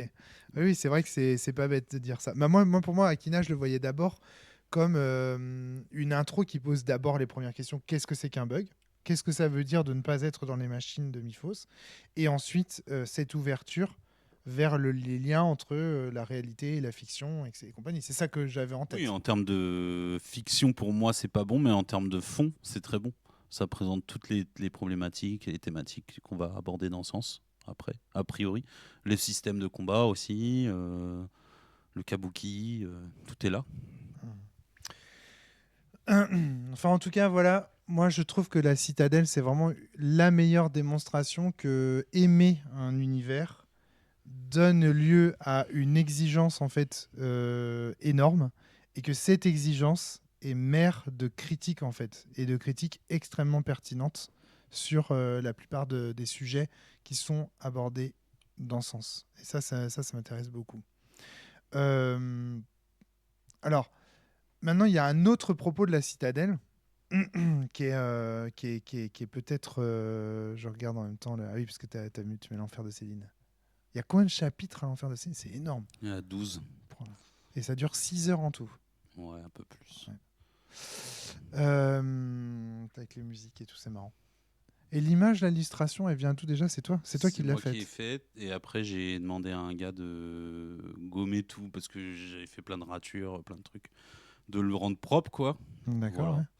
Il faudrait que je demande à quelqu'un de le finir parce que c'est un peu laid, quoi. On Ouais, dirait un croquis. Bon, c'est là, on voit marrant. pas bien. Ouais, mais c'est marrant, quoi. Ça montre l'esprit perturbé, on va dire, du personnage. Ouais, on voit pas bien, là, mais c'est plein de scènes Plein de scènes ouais, On voit le lion, la sphère. de la fiction. Ouais. C'est marrant. Un autre propos de la citadelle, c'est ces quatre mains là. Alors, vas-y, montre les quatre mains là. Voilà. C'est l'amitié, en fait. Vous rendez... Je sais pas si Oui, vous c'est en nos êtes mains. rendu compte. Oui, c'est Ceux vos qui ont pas mains. capté, c'est nos mains. Oui, donc c'est les mains des 4 Les mains toutes fripées, là. C'est Aurel, là. animateurs de la citadelle. Et dedans, en fait, ce qui est rigolo, c'est que donc, en fait, le symbole que vous voyez là, donc la croix, donc on reconnaît la fameuse croix de sens, donc avec le carré muni de ses diagonales qui représente les 6 runes et les 6 éléments. On voit donc les mains des 4 podcasteurs et on voit aussi les ammonites de Trip to Sky. Donc les ammonites qui sont censés représenter dans Trip to Sky les âmes, on peut le dire. Voilà. Donc on a 4 mains qui offrent leurs âmes au carré de sens et qui se réunissent au milieu du carré, qui est le point central du cadran de sens, qui est donc la relation, l'amour, etc. Et en fait, cette image, elle dit tout, en fait. Elle dit tout. Elle dit aussi que La Citadelle, c'est un podcast qui va parler d'amitié, des liens entre vous et tout ça. Et ça, c'est énorme dans ce podcast. Oui, c'est un prétexte, en fait, le micro, pour juste s'amuser à discuter de sujets un peu plus sérieux. Exactement. On a besoin de se tenir quand on a un micro à la main. C'est ça. Un minimum, parce que sinon, Pas déconner, s'il n'y avait pas de micro, vous seriez horrifié. Mais ce que je trouve vraiment magique... Salut. Ah tiens, il vient de débarquer, Aurel. Ça y est, il est là. Il a été invoqué. Il a été invoqué. Moi, ce que je trouve, clairement, ce soir, on parle de la citadelle, mon Boudi. Voilà. Et donc, je trouve que indirectement, ce logo, parce qu'en fait, c'est le logo, tu avais fait des stickers et tout de ce ouais, logo. j'en ai encore plein là, ouais. Pendant le déménagement. Il témoigne aussi d'un autre propos donc, de la citadelle qui est juste l'amitié, votre amitié en fait. Et ça, je trouve ça très fort parce que ça montre en fait que le jeu de rôle est un tisseur de liens, que le Maelstrom proposait en fait par une partie de jeu de rôle. Il propose in fine de renforcer les liens entre les gens. Et ce qui est très intéressant dans votre groupe, c'est que vous n'êtes pas de la même opinion politique. Il n'y en a pas un qui pense pareil. Ouais. Et vous êtes tous très différents. C'est-à-dire que moi, pour vous connaître tous un peu intimement, vraiment, il y en a un qui est un artiste. Il y a du LFI, il y a du droit-tardé bonapartiste. Voilà, il y a un musicien. Il y a du apolitique. Voilà, il y a aussi des façons de jouer et de penser différentes. Par exemple, on a eu l'occasion d'en parler dans le débrief de Cetra qu'on a diffusé en début de saison. Il y a aussi des propositions créatives, c'est-à-dire des désirs de jeu et de façon de jouer qui sont différentes chez vous. On a plutôt Alex qui est dans une certaine forme de ludisme, avec Antoine Cardon également, et toi qui vas plus être dans du narrativisme, et Boudi plus dans du simulationnisme. Enfin, tu as plein de manières, en fait, tu as plein de gens différents, et des tas d'esprits différents. Et pour autant, vous vous êtes retrouvés dans ce sens. Ça a toujours été facile ? Ou il y a eu des difficultés quand même ? Il y a des moments dans le sens ? Ouais, dans le sens. Je pense que ça a dû être très dur. En fait, moi, je vois pas comment vous avez pu jouer à Sens aussi longtemps. Ouais, je sais pas comment on a fait. Non, regarde, Aurel, il était quadrilla, donc ça allait bien avec son envie de jouer un peu narrativisme, simulationnisme. D'accord, ouais. Oui, tu vois, il partait sur autre chose, tu vois. Ok, ouais. Donc, et puis, non, oui, sinon, avec Antoine, oui, qui était un peu carré sur les règles, quoi. Négocier en permanence chaque point de règle. Et d'un coup, oui, des années plus tard, en faisant la conclusion de ton jeu Cetra, c'est un peu une épiphanie pour moi et pour nous tous. D'ailleurs, on comprend mieux pourquoi d'où viennent ces tensions. Ouais, l'origine des tensions qu'on a eues pendant Sens et d'autres. Hein. Ouais. Après, en fait, ça venait de là, je pense. Mais le fait qu'on en parle déjà et qu'on mette des mots dessus et qu'on en discute, c'est déjà énorme. Hein, de s'en rendre compte et de dire voilà, nous on attend ça. Maintenant, on peut faire des compromis, tu vois. Ouais. Moi j'attends ça, moi j'attends pas du tout ça, je veux autre chose. Il y a plein de choses à dire. Attends, il y a Aurel aussi qui parle. Vas-y. Il a réécouté le podcast sur Cetra et il a plein de trucs sur lesquels il n'est pas d'accord. Pas d'accord avec On s'en fout, je sais pas. Il y en a un qui a raison et les 3 autres, quoi. Okay, comment il est vachard. Personne ne jouait bien son perso. Ouais, mais bon, si c'est pour dire ça, tu peux partir. Hein. Oh, mais quel enfoiré, putain, mais... Vous voyez comment ils sont entre eux. Je trouve qu'on est incompatibles en termes rôlistiques. Il est dur. Ouais. Alors, non, mais moi je pense qu'il a raison. Mais faut mettre de l'eau dans son vin. Il y a plein de choses à dire. Et on se rejoint au milieu. Il y a plein de choses à dire. C'est que, oui, je pense qu'effectivement, il y a des choses sur lesquelles vous êtes incompatibles. Rôlistiquement parlant, vous n'avez pas les mêmes attentes et effectivement, les propositions créatives que vous défendez pendant les parties de jeu de rôle ne sont pas toujours les mêmes. Mais ce qui est très intéressant, c'est que ce soit un jeu de rôle comme Sens qui vous est rassemblé. Un jeu de rôle traditionnel, classique et donc dysfonctionnel. Parce que, pour tout un tas de raisons, dysfonctionnel parce que justement, alors même s'il encourage massivement la proposition créative simulationniste, il est taillé pour encourager la proposition créative simulationniste, en réalité, il n'en reste pas moins dysfonctionnel parce qu'il y a des éléments narrativistes, des éléments... Enfin voilà. Et c'est pas grave en fait, c'est pas grave. Donc ça c'est un premier élément. Deuxième élément, c'est que en fait c'est parce que justement Sens est ce qu'il est, un jeu de rôle classique dysfonctionnel, que vous avez pu traverser Sens et découvrir ces tensions entre vous. C'est-à-dire, moi je me demande jusqu'où l'amitié en fait que vous avez développée ne vient pas du fait que ces tensions existent et sont là. Est-ce que vous auriez développé la même amitié et la même force des liens si vous aviez toujours été d'accord, si vous aviez toujours été dans le même sens, si quelque part il n'y avait pas eu aussi des tensions à surmonter, etc., etc.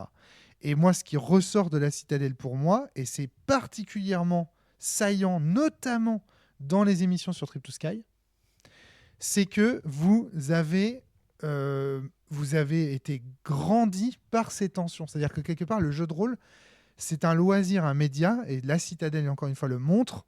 C'est un média qui permet de faire de ces tensions, comme on est dans un monde à part, comme on est dans un jeu où tout est safe, on peut discuter de ces tensions. On a un objet de discussion des tensions sans aller directement sur les nerfs qui font mal. Tu vois ce que je veux dire ? On peut, à travers la fiction, échanger et donc parler en profondeur de qui on est, de quelles sont nos attentes, mais à travers un simulacre.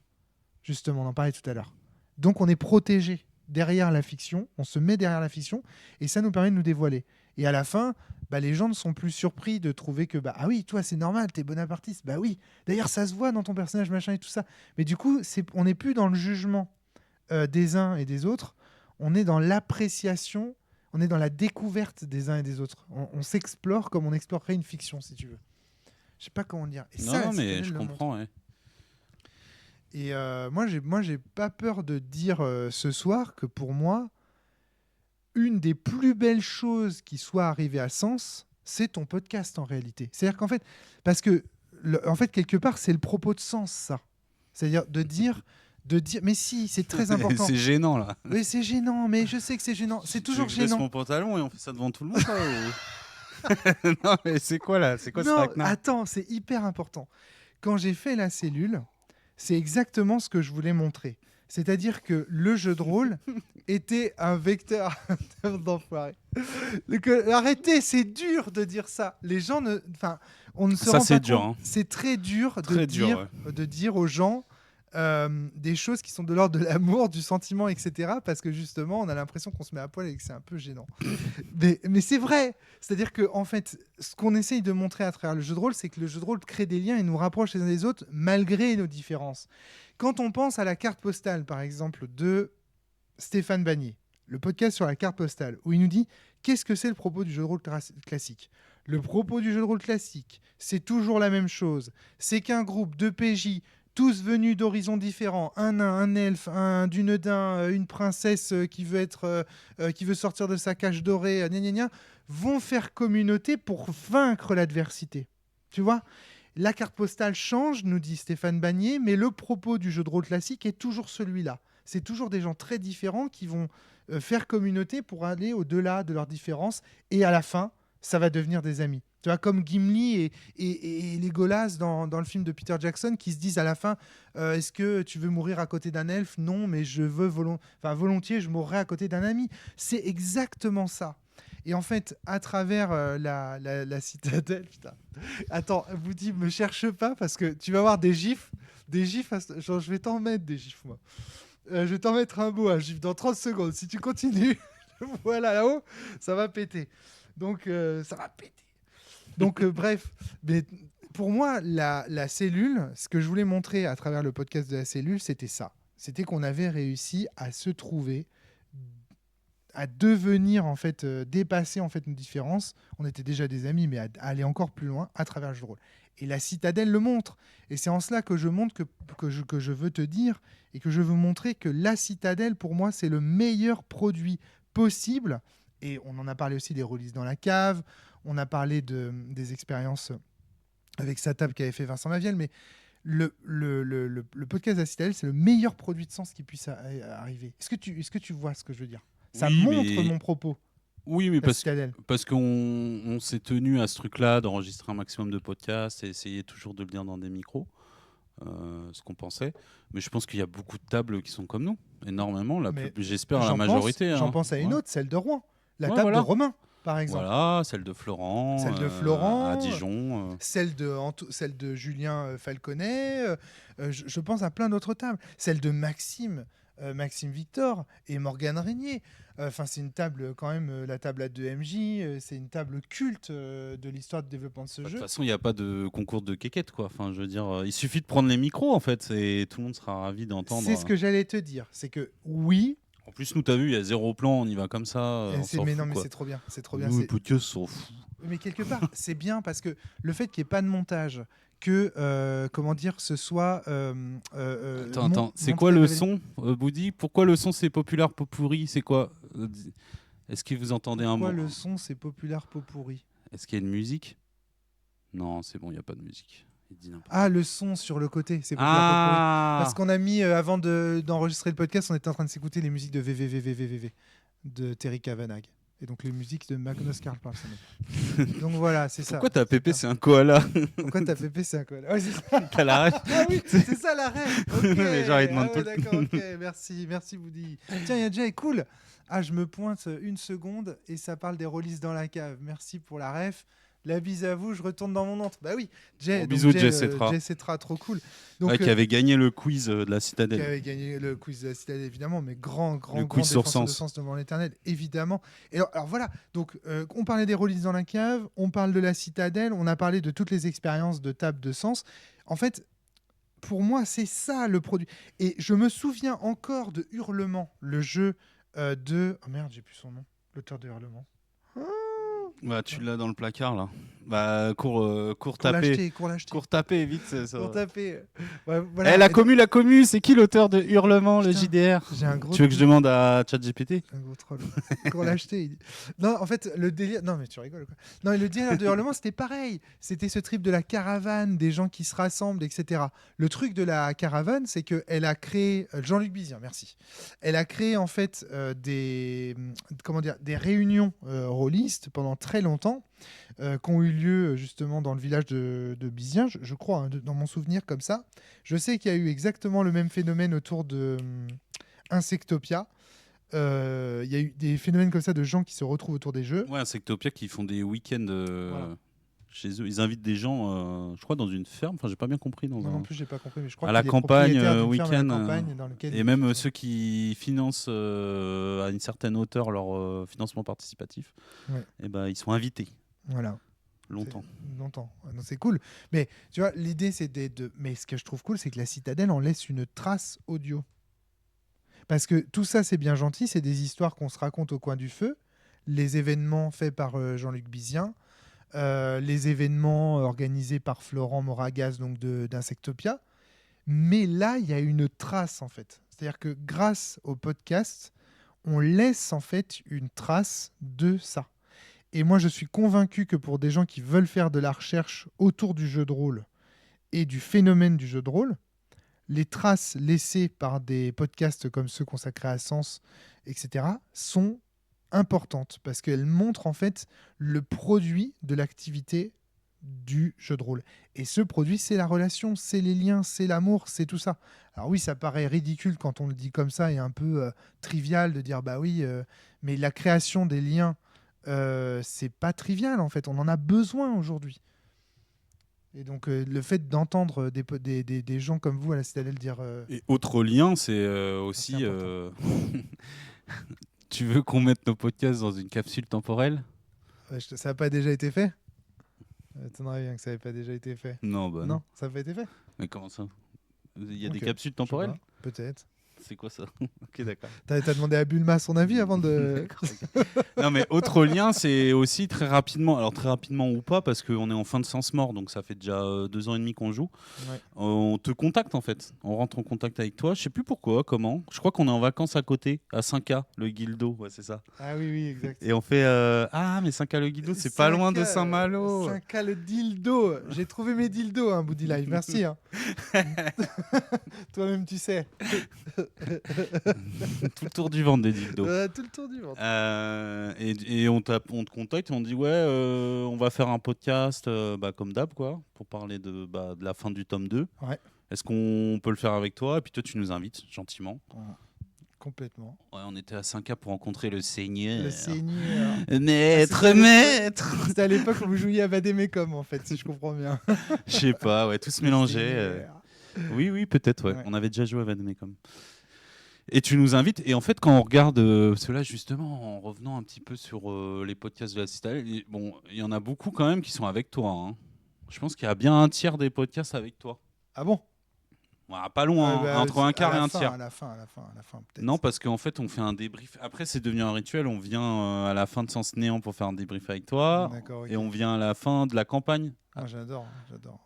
Et le podcast de la fin de campagne de Sens, je sais pas si tu te souviens, il dure 12 heures. Non. Il est découpé en 6 parties. Oh là là là là. Il dure 12 heures sur 2 jours. Non, mais vous imaginez pas, deux podcasts de 6 heures coup sur coup. Oh putain, mais qu'est-ce qu'on fait?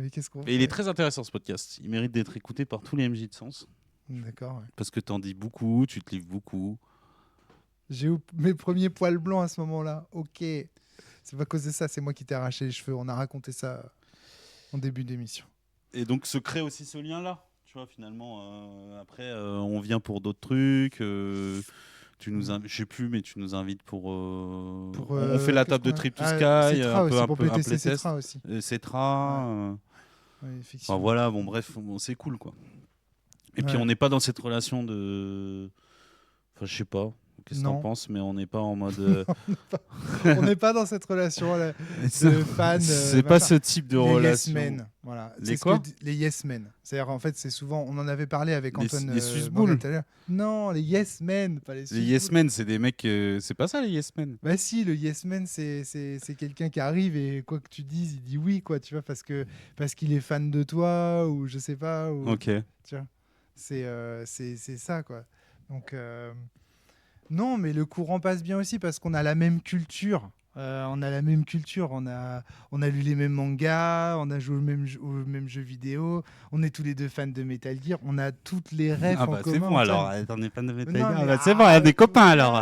Tout va bien, arrête. À part des BZ. À part des BZ. Mais Ah on si, a rattrapé regarde, ça, on a si, tu rattrapé vois. ça ces derniers mois, on a rattrapé ça. Voilà. de BZ. Adieu Tetchinan. Adieu les amis. Qu'est-ce qu'on est en train de faire là? Ça dérape. Ça Bon, dérape, et du ça coup, dérape. voilà. Et donc voilà, mais c'est vrai que du coup le courant passe bien aussi, mais au-delà de ça, moi ce qui me fait marrer, c'est les rapports et Lovina. Salopard. Vas-y, Chut, mais c'est pas possible ça. C'est pas possible. Embraye, et nous embraye. on reprend. Oui, non, on est con, on tombe dans tous les pièges. Hein. On tombe dans tous les pièges. Qu'est-ce que je disais? Oui, je disais aussi que ce qui me fascine, c'est de voir le fait que vous ayez tous des relations hyper saines les uns envers les autres. C'est-à-dire que vous n'hésitez pas non plus à vous critiquer les uns les autres. C'est mine de rien, c'est dans une table de jeu de rôle, parfois, tu sais, as des tensions parce que tu as un joueur qui pense pas comme les autres ou machin. Votre table est hyper saine en fait. Ça, tout marche du feu de Dieu. Ouais, alors après, on parle dans le dos les uns des autres aussi, tu vois, mais c'est humain, non? Tu vois, quand il y en a un qui est pas là, bah, on parle de lui. Non, mais même quand bien même. Mais c'est normal, tu vois, c'est la vie. Ce que tu pourrais dire dans le dos d'un tel ou d'une telle, je veux dire, tu vas lui dire en face dès que tu vas le croiser. Oui, donc, oui. Donc, excuse-moi, l'autre jour, on se faisait la réflexion justement que ce qu'on disait des gens dans le dos, c'est ce qu'on ne pense pas. Et... Oui, c'est vrai. Et ce qu'on leur dit, c'est exactement ce qu'on pense. Donc voilà. Bitcher, c'est mon activité préférée. Le jeu de rôle, c'est ma vie.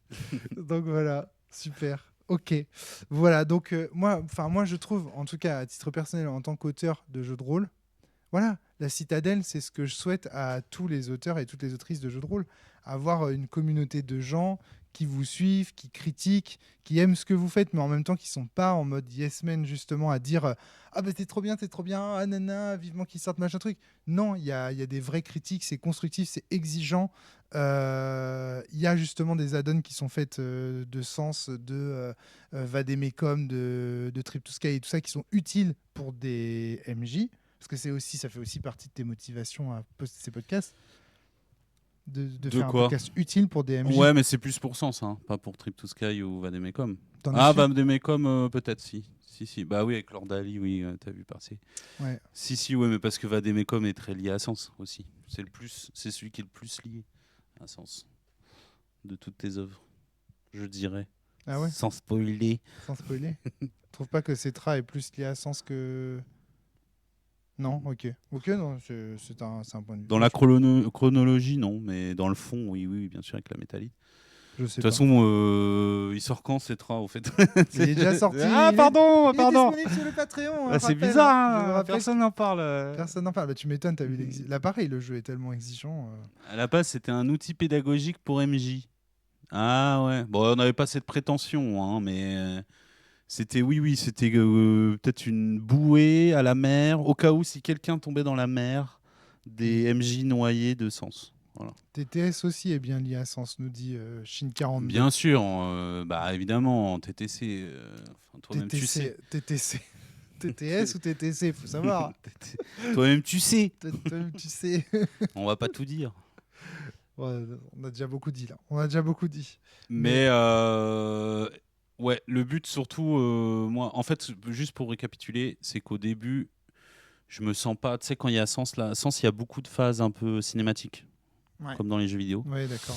Et Bah ouais, je ouais. commence à enregistrer en fait des passages pour les diffuser pendant la campagne, plutôt que Ah, jouer les scènes ou quoi. d'accord. Et puis en fait, c'est trop cool. Ouais, c'est comme ça que ça commence. C'est comme ça que tu commences aussi à faire tes audios finalement.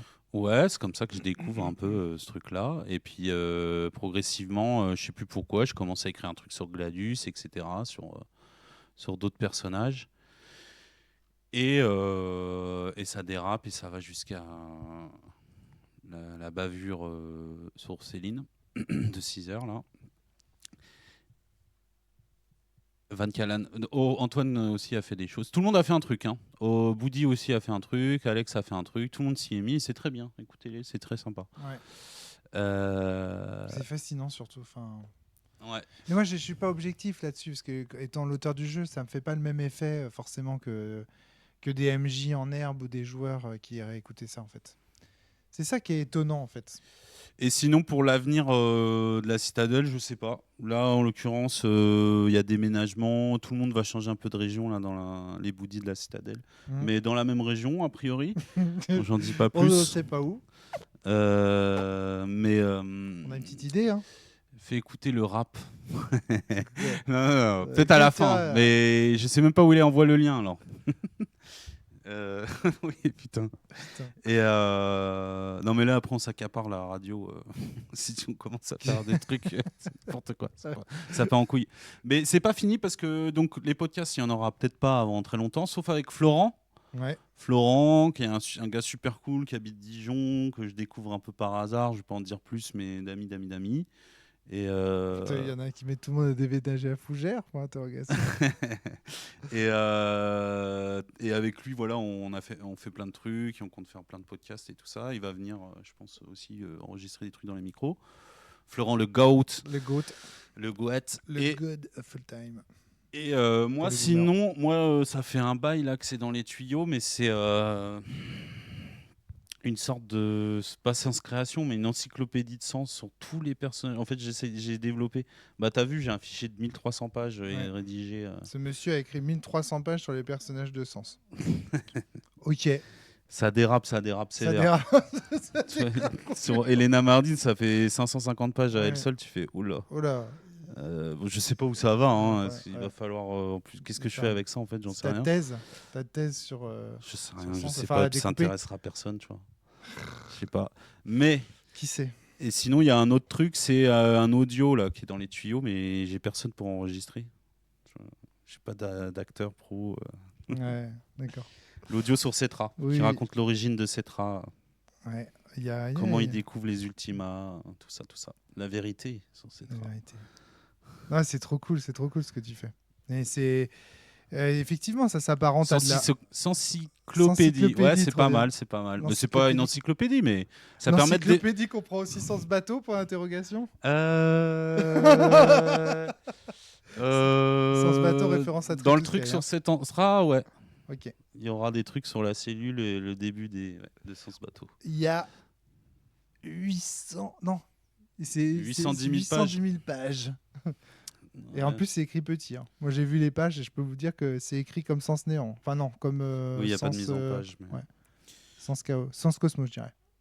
Mais ouais, donc il fait un gros truc là. Il est en train de pondre un gros truc pour les MJ de Sens. Je Le pense que problème, ce c'est sera que vraiment pour très précieux. jouer cet entra, je pense qu'il faudrait une voix d'enfant, quoi, pour que ça soit Oui, le top. bah, j'ai compris l'appel du pied. J'ai bien compris, mais bon, c'est que c'est compliqué tout ça de faire travailler les Si un enfants. enfant nous écoute et veut bien travailler gratos pour enregistrer. Sinon, t'emploies Brigitte le Cordier, quoi. Ouais, non, ça faire- va être un peu bizarre, Ça quoi. va être un peu bizarre, hein. Peut-être. Nuage magique. Ça va être ça. Hein. Ouais, ça va être ça. Cumulonabus, viens à Rien à voir. Ah, putain. Donc voilà. Alors attends, il y a aussi, on m'a dit aussi à Chine qui me dit qu'il a imprimé qu'il a imprimé en fait les Cetra, qu'il a tout découpé, mais que le côté jeu de rôle, mais le côté JDR, donc le système de résolution et un wargame n'a pas pris. Le fait que ce soit enfin le fait En que, deux que parties. le système de résolution soit un wargame n'a pas vraiment fonctionné apparemment. J'aimerais bien, je suis curieux de savoir pourquoi, mais ça m'intrigue. C'est quoi? Peut-être que c'est trop simpliste, parce que c'est assez simple. Ouais, quand même. ou alors les gens sont plus roleplay et ça les a fait chier de jouer à un wargame pour arriver à la scène qui les intéressait. Ouais, mais dans ce cas-là, Tu vois. oui, dans ce cas-là, il faut que tu le dises que tu peux patcher, quoi, et réduire le nombre de tours, peut-être. Je sais pas. Tu sais, on avait pensé. On en parle dans les micros de la Citadelle, faut écouter. Ouais. Dans le résultat, dans la troisième partie, on donne des pistes sur comment accélérer Ouais. les games, commencer tout de suite au tour 5, etc. Bref. Ouais, ça peut être pas mal ça. Oui, parce au bout d'un certain moment, chacun a des sorties un peu automatiques liées à Ouais, ses c'est ressources et donc il sait exactement ce qu'il va faire. Ouais, c'est vrai qu'il y avait eu cette suggestion-là pour accélérer un petit peu. Hop, faut que je remette le chat en route parce que du coup, je vois pas les messages. Ok. Et ben, il y avait un dernier truc, un dernier point que je voulais aborder avec toi. Oui, c'est sur l'aide aux meneurs de jeu et tout ça. Est-ce que tu penses que la Citadelle, enfin, comment dire, a bien joué son rôle de ce point de vue-là? Est-ce que c'est, enfin, Je sais pas, parce qu'en fait, il n'y a pas trop de retours. On n'a pas de commentaires. Il y a beaucoup d'écoutes, mais il y a peu de commentaires. d'accord. Ouais. Alors, est-ce que c'est des bots? J'en sais rien. Je pense pas. Il y aurait beaucoup plus si c'était des bots. Il y aurait Ouais, des je pense. milliers d'écoutes. Là, surtout en ce moment avec les IA et Ouais, tout, qui c'est écoutent ça. tout le monde et tout n'importe Parce comment. qu'on a en moyenne 200-250 écoutes par podcast, donc c'est pas mal. Le dernier là bat tous les records là sur le tien, sur la foi Sur là la où tu foi. présentes. Allez l'écouter, il est très bien. Bon, en Il fait, est plutôt drôle même. J'essaye de le vendre, fais pas cette tête, fais oui oui. oui, il est très marrant. Qu'est-ce qu'on on s'amuse. C'est lol. C'est voilà. Ok, d'accord, très bien. Je marche. Hein. Je marche dans la communication. Hein. Ah oui, bah attends, J'ai dit que j'en faisais. Donc, tu deviennes un communicant. D'accord. Il est hyper fun ce podcast, hilarant. Allez. Ouais. Mortel. Il était excellent le podcast sur la foi. Mais oui. on n'a pas de commentaires, voilà, donc on n'a pas de retour. Mais comment tu fais pour mettre des commentaires sur Spotify? Tu peux mettre Bah, des y a étoiles, écrit, des machins? écrire un commentaire. Non, tu peux lâcher un commentaire hein, sur Spotify. Ah ouais Non, mais en plus, je dis Spotify, mais on est partout. Hein. Podcast Addict. Et tu regardes les commentaires? Non, mais j'ai Non. un truc. Mais non, mais j'ai un truc On qui a me pas sort. de commentaires, Non, je mais les on me regarde pas, prévient. donc, Tout est prévu pour que je reçoive une notification au cas où. Ah oui, au cas où, ok. Voilà. Bah, n'hésitez pas à laisser les commentaires quand vous aimez bien les podcasts. Alors ça, c'est quelque chose que... Il n'y a pas les derniers sur YouTube parce que je m'entête à vouloir faire des musiques d'intro et d'outro qui ont des droits d'auteur. Alors, ça pose pas de problème quand les droits d'auteur sont claim et du coup, voilà, ils sont claim et on perd tous les droits. Mais il y a beaucoup d'auteurs qui, eux, ne veulent carrément pas du tout que ça soit utilisé autrement que par eux. Et dans ce cas-là, c'est impossible de poster ces vidéos. Et puis voilà, c'est bon quoi. J'utilise des musiques 1 minute, c'est chiant, tous ces trucs-là. Donc, mais je continue de me faire claim par Spotify. Hein. Tous les mois, Spotify me dit attention, il y a une palanquée de podcasts là, il y a des droits qui ont été réclamés. Ah, ouais. Et je continue à cliquer. Ça fait 2 ans que ça marche. Pour l'instant, je touche du doigt. De dire que ça fait partie de la critique. Ça fait partie de la critique. La musique fait partie du truc quoi. Ok. Donc c'est pour ça qu'il y a certains podcasts qui se retrouvent pas sur YouTube. Salut Alexei. Ah, c'est Alex. Ah bah oui, c'est Alex. C'est Alex Le Boudi. Ah bah c'est trop cool. Salut Alex.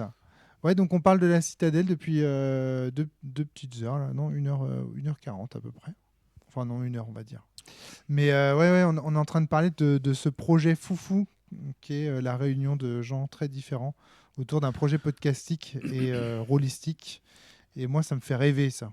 Je disais donc, pour rattraper juste Alex, que c'était, pour moi, la Citadelle, c'est l'archétype même de ce que j'attendais de Sens, en fait. C'est-à-dire que la... Mais t'as fini, oui. Tu me vois dans le T'es retour. chiant, hein. Putain. J'essaye de dire des choses sérieuses et Vas-y. tout tourne toujours à la bouffonnerie avec toi, Walter. 30 000 euros de droits d'auteur, ouais, c'est ça. 30 000 euros de droits d'auteur, ouais, ça c'est chiant pour YouTube, effectivement. Et donc voilà.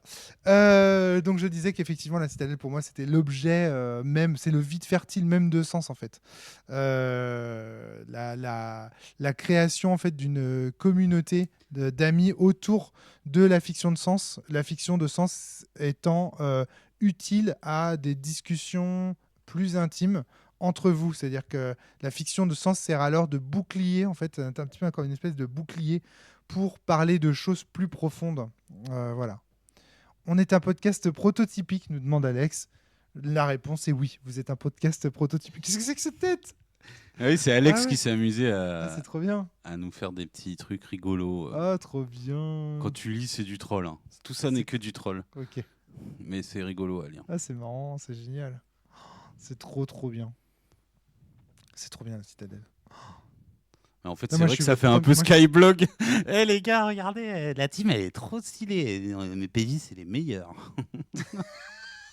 Non, mais moi, vraiment, je te dis, là, ça, je sais que ça te gêne, mais tu vois, même voir ces photos et tout, pour moi, c'est. Mais c'est ça, tu vois. Enfin, moi, tu vois, je pense que. Enfin. Ça résume bien mieux Sens. En fait, c'est ça qui est marrant. C'est que tu vois, on parlait des actual play. Merci de nous avoir fait jouer à Sens. C'est quand j'ai fait jouer mes petites nièces qui avaient 3 ans. Et j'ai fait toute la campagne avec elles et elles m'ont fait ça. Non. C'est mignon, non? Ah putain, mais qu'est-ce que t'es con. Non, c'est Aurel qui a fait ça. C'est impossible. Bien joué, Aurel. Hein. Bien joué, hein. Bravo. Il a fait ça avec ses pieds, je crois. Tout seul. Ah putain. Mais c'est pas possible, hein. Mais voilà, tu vois, tout ça, c'est Sens, quoi. S'il fallait résumer Sens à un truc, c'est toutes ces photos et tout. Moi, j'aurais rêvé, tu vois, Moi, je l'ai pas fait, Sens SNCF, c'est génial. Moi, tu vois, ça, je l'ai pas fait avec ma table. Tu vois, toutes ces photos que vous avez, bah, nous, on les a pas. Ouais, elles sont dans notre tête et gravées dans notre mémoire pour toujours. Mais nous, on l'a pas fait, tu vois. Et c'est trop bien de l'avoir fait, de l'avoir... Qu'est-ce que c'est que ça? Aquacity. Putain. Oh, c'est génial. Ça, c'est ton cube que tu avais fait. Raconte ça, cette anecdote de fou, là. Ça, c'est le plan, Ça, le c'est plan le- final de la campagne. Là, tu vois, ici, c'est la Lune, ici, c'est Mars, et ça, c'est la Terre. Alors, nous, on va aller là, et on va se TP ici, pendant que eux, ils croiront qu'on est là-bas. C'est pas vrai. si, c'est Avec des clémentines, quoi. Trop la classe. Oh, Ça, c'est le plan écrit pour se souvenir la prochaine fois de ce qu'on va faire. Oh, c'est génial. Oh, c'est génial. Ça a l'air compliqué, hein, dit comme ça. Ah, Ouais, bah, je sais plus, le cube, je sais pas où il est. ouais, le cube rouge, là. T'avais fait en origami toutes les salles. Ouais. Ça, tu vois, pareil. C'est vrai que c'est des souvenirs, là. Tu vois, je revois, c'est bien d'avoir fait toutes ces photos. Merci, les Bah, gars. c'est génial. Parce que c'est quoi. jamais moi C'est qui les trop- prends, ces photos. C'est trop bien, quoi. C'est trop bien. Ça, c'est vraiment, c'est... Waouh. Tu n'imagines pas, Antoine, ce que c'est d'être un auteur et d'avoir des gens comme Romain Santenac, comme toi, comme Julien Falconet, mais comme Jérômès, comme même Adrien Cahuzac, comme tous ces gens, d'avoir tous ces gens en fait qui laissent en fait des traces, tu vois, de ce qu'ils font et tu n'imagines pas en fait, je pense. C'est incroyable. C'est incroyable. C'est voilà. En fait, de temps en temps, je me demande si j'ai réussi ma vie. Et puis, bah, je vais sur la citadelle et puis ça me réconforte. Je me dis, voilà, j'ai réussi. J'ai réussi à faire au moins, il y a au moins quelques tables en France qui ont eu, pour moi, l'expérience, en fait, sens telle qu'elle devait être jouée. Je rêvais, c'est exactement. Et alors, le fait que vous ayez fait des podcasts, c'est-à-dire que vous ayez même été jusqu'à faire votre propre cellule, c'est quand même incroyable, quoi. C'est quand même Et il y a incroyable. toutes les musiques pour ceux qui veulent des playlists sur Spotify. Voilà. Bof. C'était une belle aventure. Hein. Alors pourquoi t'en parles au passé? Parce Parce qu'il y aura plus de podcast sur Sens, mais il y aura d'autres trucs. Parce que c'est compliqué de faire du jeu de rôle, hein. Même quand on est des bons amis, en fait, c'est compliqué. Voilà. Nous, je pense que notre table là, nous, on se kiffe, hein, on surkiffe, mais je pense pas qu'on va refaire un truc équivalent, quoi. Une longue campagne, c'est très dur. Je pense qu'on est plus, chacun a des horizons, va vers des horizons différents. Et ce qui est totalement normal, tu vois. Voilà, et on le vit très bien. Hein. Oui, tout à fait. Bah moi, tu vois, demain, je devrais rejouer avec mes vieux potes. Tu vois, enfin, mes potes avec qui j'ai joué à Sens, ce sera mes potes pour toujours. D'ailleurs, tu as eu l'occasion d'en rencontrer certains. Qu'est-ce qu'il dit ? Alex, il dit qu'il a eu le contre-coup, voilà, qu'il a plus envie de jouer une campagne longue, car je sais que je retrouverai plus jamais cet esprit et ces sensations. Ah, mais ça, t'en sais rien, Alex, tu sais pas. Oui, il faut pratiquer pour voir s'il y a plus. Oui, puis tu auras peut-être avec autre chose qu'avec du jeu de rôle aussi. Ouais. Genre quoi, avec du football ? Alors, le sport, ça, oui, pourquoi pas. Non, mais toi, tu dis ça, tu rigoles, alors que toi, tu as été entraîneur d'une équipe de baseball pendant des années. Je dis pas tout. Bah non, mais je veux dire, tu sais très bien que le sport, oui, c'est typiquement le genre de lieu dans lequel le maelstrom, il a lieu et dans lequel il est très très fort. Non, mais par exemple, je pense à Alex, il aime beaucoup les jeux, les gros jeux, les Ameritrash un peu pas mal. Tu vois, par exemple, en Legacy, tu prends des bons jeux Legacy, il y en a plein qui vont sortir ou il y en a plein qui sont sortis. Et je suis sûr qu'un bon jeu Legacy, Alex, il kiffe et c'est go, quoi. Tu vois, je pense que ça pourrait bien marcher. Tout ce qu'on a fait après paraissait fade, sauf tes jeux, Rome. Entre parenthèses, je suis sport. Ça, mais vous êtes chiant, hein. Ouais, c'est bien. Mais c'est bien, continue, mon Boudi. Continue. Ça va bien. Et tout ça est en live sur Twitch. Ton slip. Bien entendu. Si on avait une once de crédibilité, ça y est, c'est fini. Je t'avais dit, hein. Le mec, tu essayes d'inviter des gens, genre comme Daniel Schneiderman, et après tu dis à tes potes. Je t'ai dit pourquoi tu veux que je participe à Twitch. On va dire quoi. Bah voilà. Mais non, mais c'est important ce qu'on se dit là, putain. Mais oui. Ouais. Mais oui, vas-y, reste sérieux, Romaric. Voilà. Mais non, mais c'est quoi ça ? Bah c'est nous. Non. Non, c'est pas nous. Oh, putain. C'est quoi ce truc ? Donc je vous invite à nous contacter.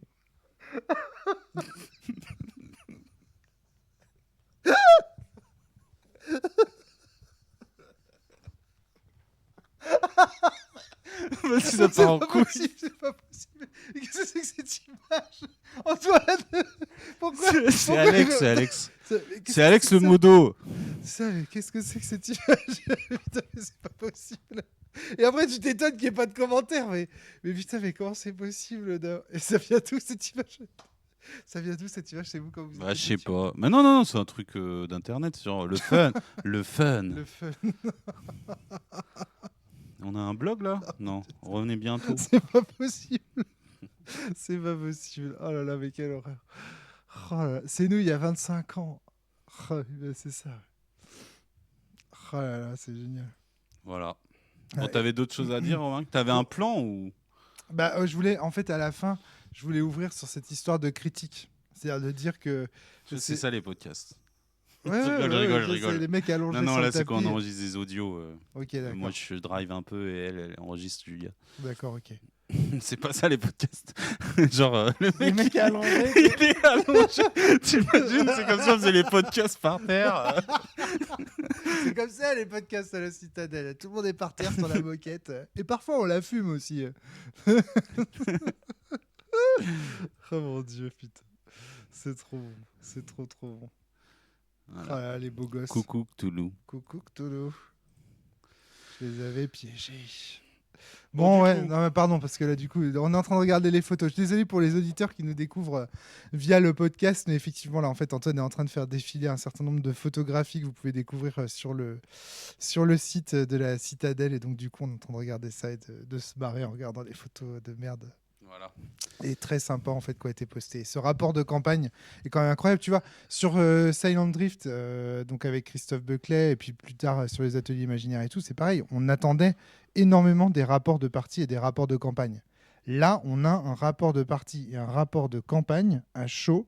Je veux dire, après chaque scénar, tu ouvres en fait un rapport de partie.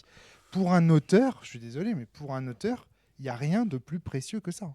Je sais pas c'est trop de si la c'est un rapport balle. de partie. Je sais pas ce que vous en pensez, les Boudis.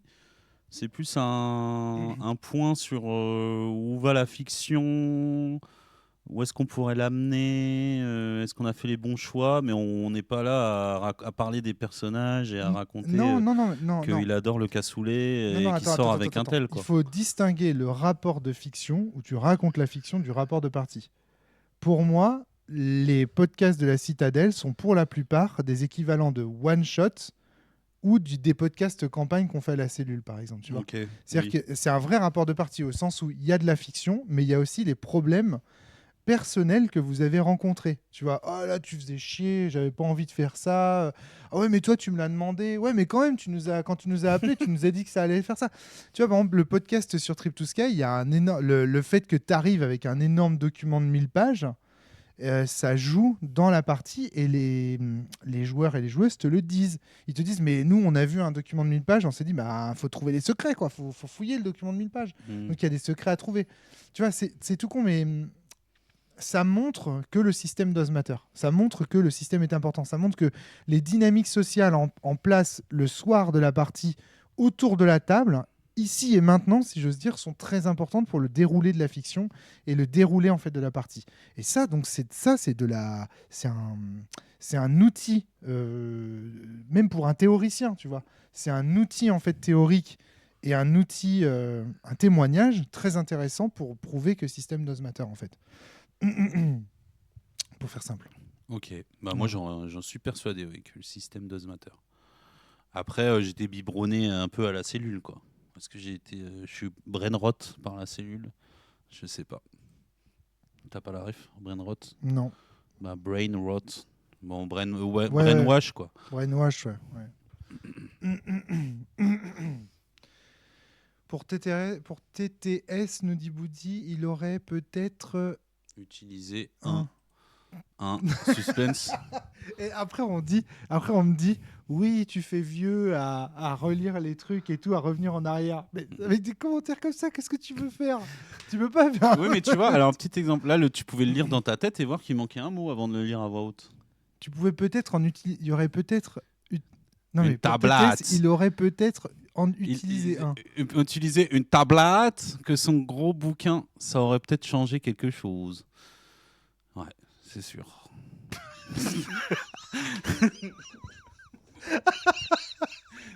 Putain. Il est bien le podcast. Ça, c'est trop fort. Quoi. Oui, parce qu'on est allé à Sens pour le troll. Juste entre nous, on est allé à Sens et l'objectif, c'est juste se bourrer la gueule et mettre des stickers partout. De Sens partout. Si vous venez de Sens et vous en avez vu, dites-le nous. Ah oui, vous êtes pris en photo autour d'une bouche d'égout de Sens, à la gare de Sens. Enfin, il y avait du Sens partout, quoi. Ouais. Et du coup, est-ce que tu iras à Sens de Bretagne avec tes copains maintenant que vous allez tous déménager dans une région inconnue Bah, si c'est pas trop loin. Non, c'est pas trop loin, en vrai. Pourquoi pas hein. Ouais, on pourrait aller à Sens de Bretagne, tous ensemble. Voilà. Ça pourrait être sympa. Le fun, quand on était en Jouer à... Ah, c'est le Covid, ça. Ouais. Période Covid, on vous voit tous en virtuel, en distanciel. Ça, c'est pareil. La joie. Hein. Un truc dont on a parlé et qu'on n'a pas redit dans cette émission, mais c'est que vous avez toujours joué en présentiel. Et ça, c'est hyper important dans l'expérience. Souvent, tu vois, on néglige aussi la dimension présentielle du Maelstrom de Sens. C'est quand même vachement bien. Putain, c'est génial. Il y a des mèmes et tout. Putain, vous êtes des dingues, les gars. On sous-estime aussi l'importance de se voir, à mon avis, en vrai IRL. Oh putain, c'est mon copain JDR. T'as bien fait ma gueule. Putain. Il l'a bien cherché, ce Kedria. Bon, vous avez écrit en langage texto, c'est ça? Ouais, bon. Ouais, bravo. Oh. Trop beau. Trop beau. Bon, là j'avoue que pour les auditeurs, auditrices, si vous n'avez pas la vidéo, quand tu penses que tu es sorti de Sens, mais il te reste 5 faits à rendre. Parce qu'elle avait du mal à faire ses faits de cellulite, ce Ouais.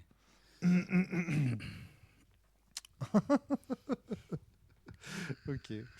Bon, bah, merci beaucoup en tout cas pour tout ce que vous avez fait pour Sens et pour mes jeux, parce que vous parlez pas uniquement de Sens, on l'a vu, hein, il y a aussi des podcasts sur TTS, des podcasts sur Vademecum. Et puis, Oui, puis on a fait Alice is Missing, on a fait Ten Candles. On aimerait bien faire d'autres jeux, mais on a du mal à se capter pour jouer entre nous. Mais bizarrement, tu vois, je pense que le fait que vous soyez plus dans la même région, que vous ayez déménagé les uns les autres, ça va faire que vous allez vous ménager des temps de retrouvailles qui seront, à mon avis, Peut-être pas dédiés à ça. Hein. pas au podcast. Ouais, Mais, ni au jeu forcément. Quoi. Ni au jeu, forcément, ouais. Bah, je pense pas, non. Enfin, je sais pas. Je sais pas, Quand j'en sais rien. quand il y a des gens que t'aimes, que tu les vois pas souvent. Moi, je vais vous forcer. Moi. Je vais vous forcer. Je vais faire le Vas-y. con et je vais dire bah non, mais là, tant que vous êtes là, on fait un petit podcast. Moi, je t'ai jamais vu me jeter. Moi, tu m'as jamais vu me jeter. Si, en 3 minutes, à un moment, tu nous as dit non, c'est pas comme ça qu'on fait Trip to Scale, c'est comme ça. Non. Ah ouais, c'est vrai. Tu nous J'ai avais fait fait ça. une scène de mariage là, qui part en couille. Ah oui, j'ai fait ça, moi. Putain, je suis un taré. Hein. Bon, bah, il faudrait que je vous me jette quelque chose alors. À la citadelle. Ouais, ce sera peut-être ça la prochaine épreuve. Tu vas péter un câble, hein. Je sens que tu vas pas tenir avec nous. Avec vous. Ouais. Je vais vous mettre devant Secret of Heavens, on va voir. Le jeu que tu n'as pas envie de jouer. Comme ça va, tu vas voir. Ça va te calmer. Je dis vous calmer, moi. Je vais vous calmer, moi. Je vais envoyer chez les dresseurs, moi, les vrais. Et là, on fait quoi là? Là, on fait c'est enregistré, ça va être diffusé, ça? Là, ce qu'on fait là sur Twitch, Romaric? Ah oui, on est toujours sur Twitch, pardon. Parce que là, Excusez-nous. Vous êtes combien là? Vous J'ai êtes l'impression combien que c'est juste nous deux Ouais, et les boudis c'est là nous deux et dans les le boudis, chat. ouais, peut-être. C'est un truc. On Peut-être. fait un truc privé, Ça fait- tout le monde s'en bat les Ça couilles, fait non? partie, ça fait un peu partie du truc. Comment on sait combien on est? Je sais pas. Ah, bah, super. Tu sais, c'est toi le Twitcher. Là. Mais non, mais j'en sais rien, moi. Mais Twitcher du dimanche, moi. Je suis Twitcher de rien du tout. Enfin, tu vois bien que On c'est est très 10. amateur tout ça. Ouais, on est 10, On tu est vois. 10. Avec Voilà, les tu bots, vois. ouais, c'est ça c'est bon. Peut-être juste vous, peut-être pas. Des gens qui. Merci Ashlard. Et il a perdu au jeu d'ailleurs. Bah merci. Bon, bah très bien. Bah, en tout cas, merci à vous tous, la Citadelle. Merci à vous tous et toutes qui suivez encore dans ce chat, apparemment. Non, nous sommes légion, nous disent les gens. Bah, merci à vous de nous avoir suivis jusqu'au bout dans nos pérégrinations et dans notre n'importe quoi. Mais effectivement, c'est vrai que là, ce qui se joue aussi, c'est un peu l'avenir de la Citadelle en ce moment, vu qu'il y a tous ces déménagements et tout. Mais à mon avis, la Citadelle. Sur a de Sens, l'avenir. ça va continuer avec Florent. On va continuer. Là, il est en fin de Sens Renaissance, ça va être très bien.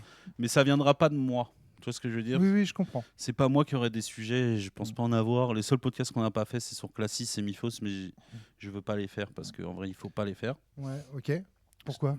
Bah non, mais on fait pas le podcast. Je dirais pas pourquoi. Il faut pas les faire, c'est tout. Ok, d'accord, très bien. Je trouve que ça, c'est pas important en fait de faire des podcasts sur Classis. Pourquoi pas sur Soren, mais c'est pareil. Ok. Voilà. Ok. Je pense que ça fait partie du truc, tu vois, de pas De parler pas de Classis et de parler Mythos. de ces personnages-là. Ok. C'est important, je pense, de Ok. pas en parler. Mais Florent viendra et c'est lui qui sera source de thématiques, Maelstrom, de ouais. Maelstrom. Et Bah oui, moi, parce ça que me lui, il donnera des continue à idées. jouer. C'est ça, en fait, le gros truc. Voilà, lui, il est dedans. lui, il est et moi, dedans. je suis dans une posture de ah, ça, c'est intéressant. Ça, faut le dire dans les micros. Parce que ça, c'est important de préciser que pour les futurs MJ, il faudrait faire comme ci, comme ça. Ça peut aider, ça peut être mieux, quoi. C'est marrant parce qu'il y a cette espèce de concept de Maelstrom mort. Entre C'est guillemets. triste. Oui, c'est triste ce que je dis, je sais. Mais c'est vrai. C'est-à-dire que. Fossilisé. Oui, Maelstrom fossilisé, exactement. En c'est spirale, marrant. il est en En spirale un peu. hein. Ouais, tout à fait. Ok. Il est Tout à gros fait. ou il est tout petit, le nôtre? Ça dépend. Je sais Avec pas. Aurel, du coup, ça augmente un peu, mais La moyenne. Je rigole. Bon, allez, vas-y.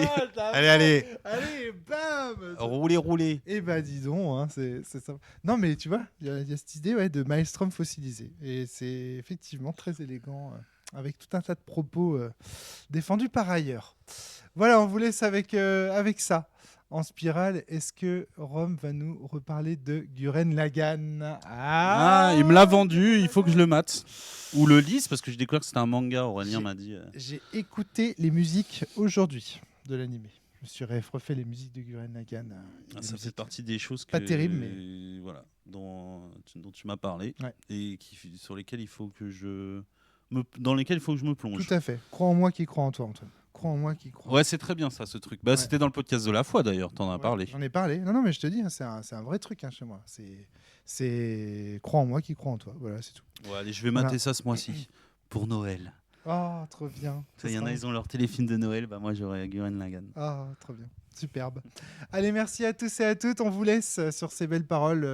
Merci à beaucoup tous de nous soutenir gros sur bisous Patreon. au Boudi, bien sûr. Merci. Et surtout, à tout le monde de n'oubliez nous pas avoir de écoutés. poster Merci. des commentaires sur la citadelle pour qu'ils puissent avoir aussi des retours. Non, on les regardera pas, donc vous en faites pas. Qu'est-ce qu'on peut... Mais je t'avais dit que j'étais pas bon en com, Romaric. Ah ouais, voilà, vraiment, tu me bats là-dessus. Vraiment. Allez, à très bientôt. Gros bisous. Bientôt.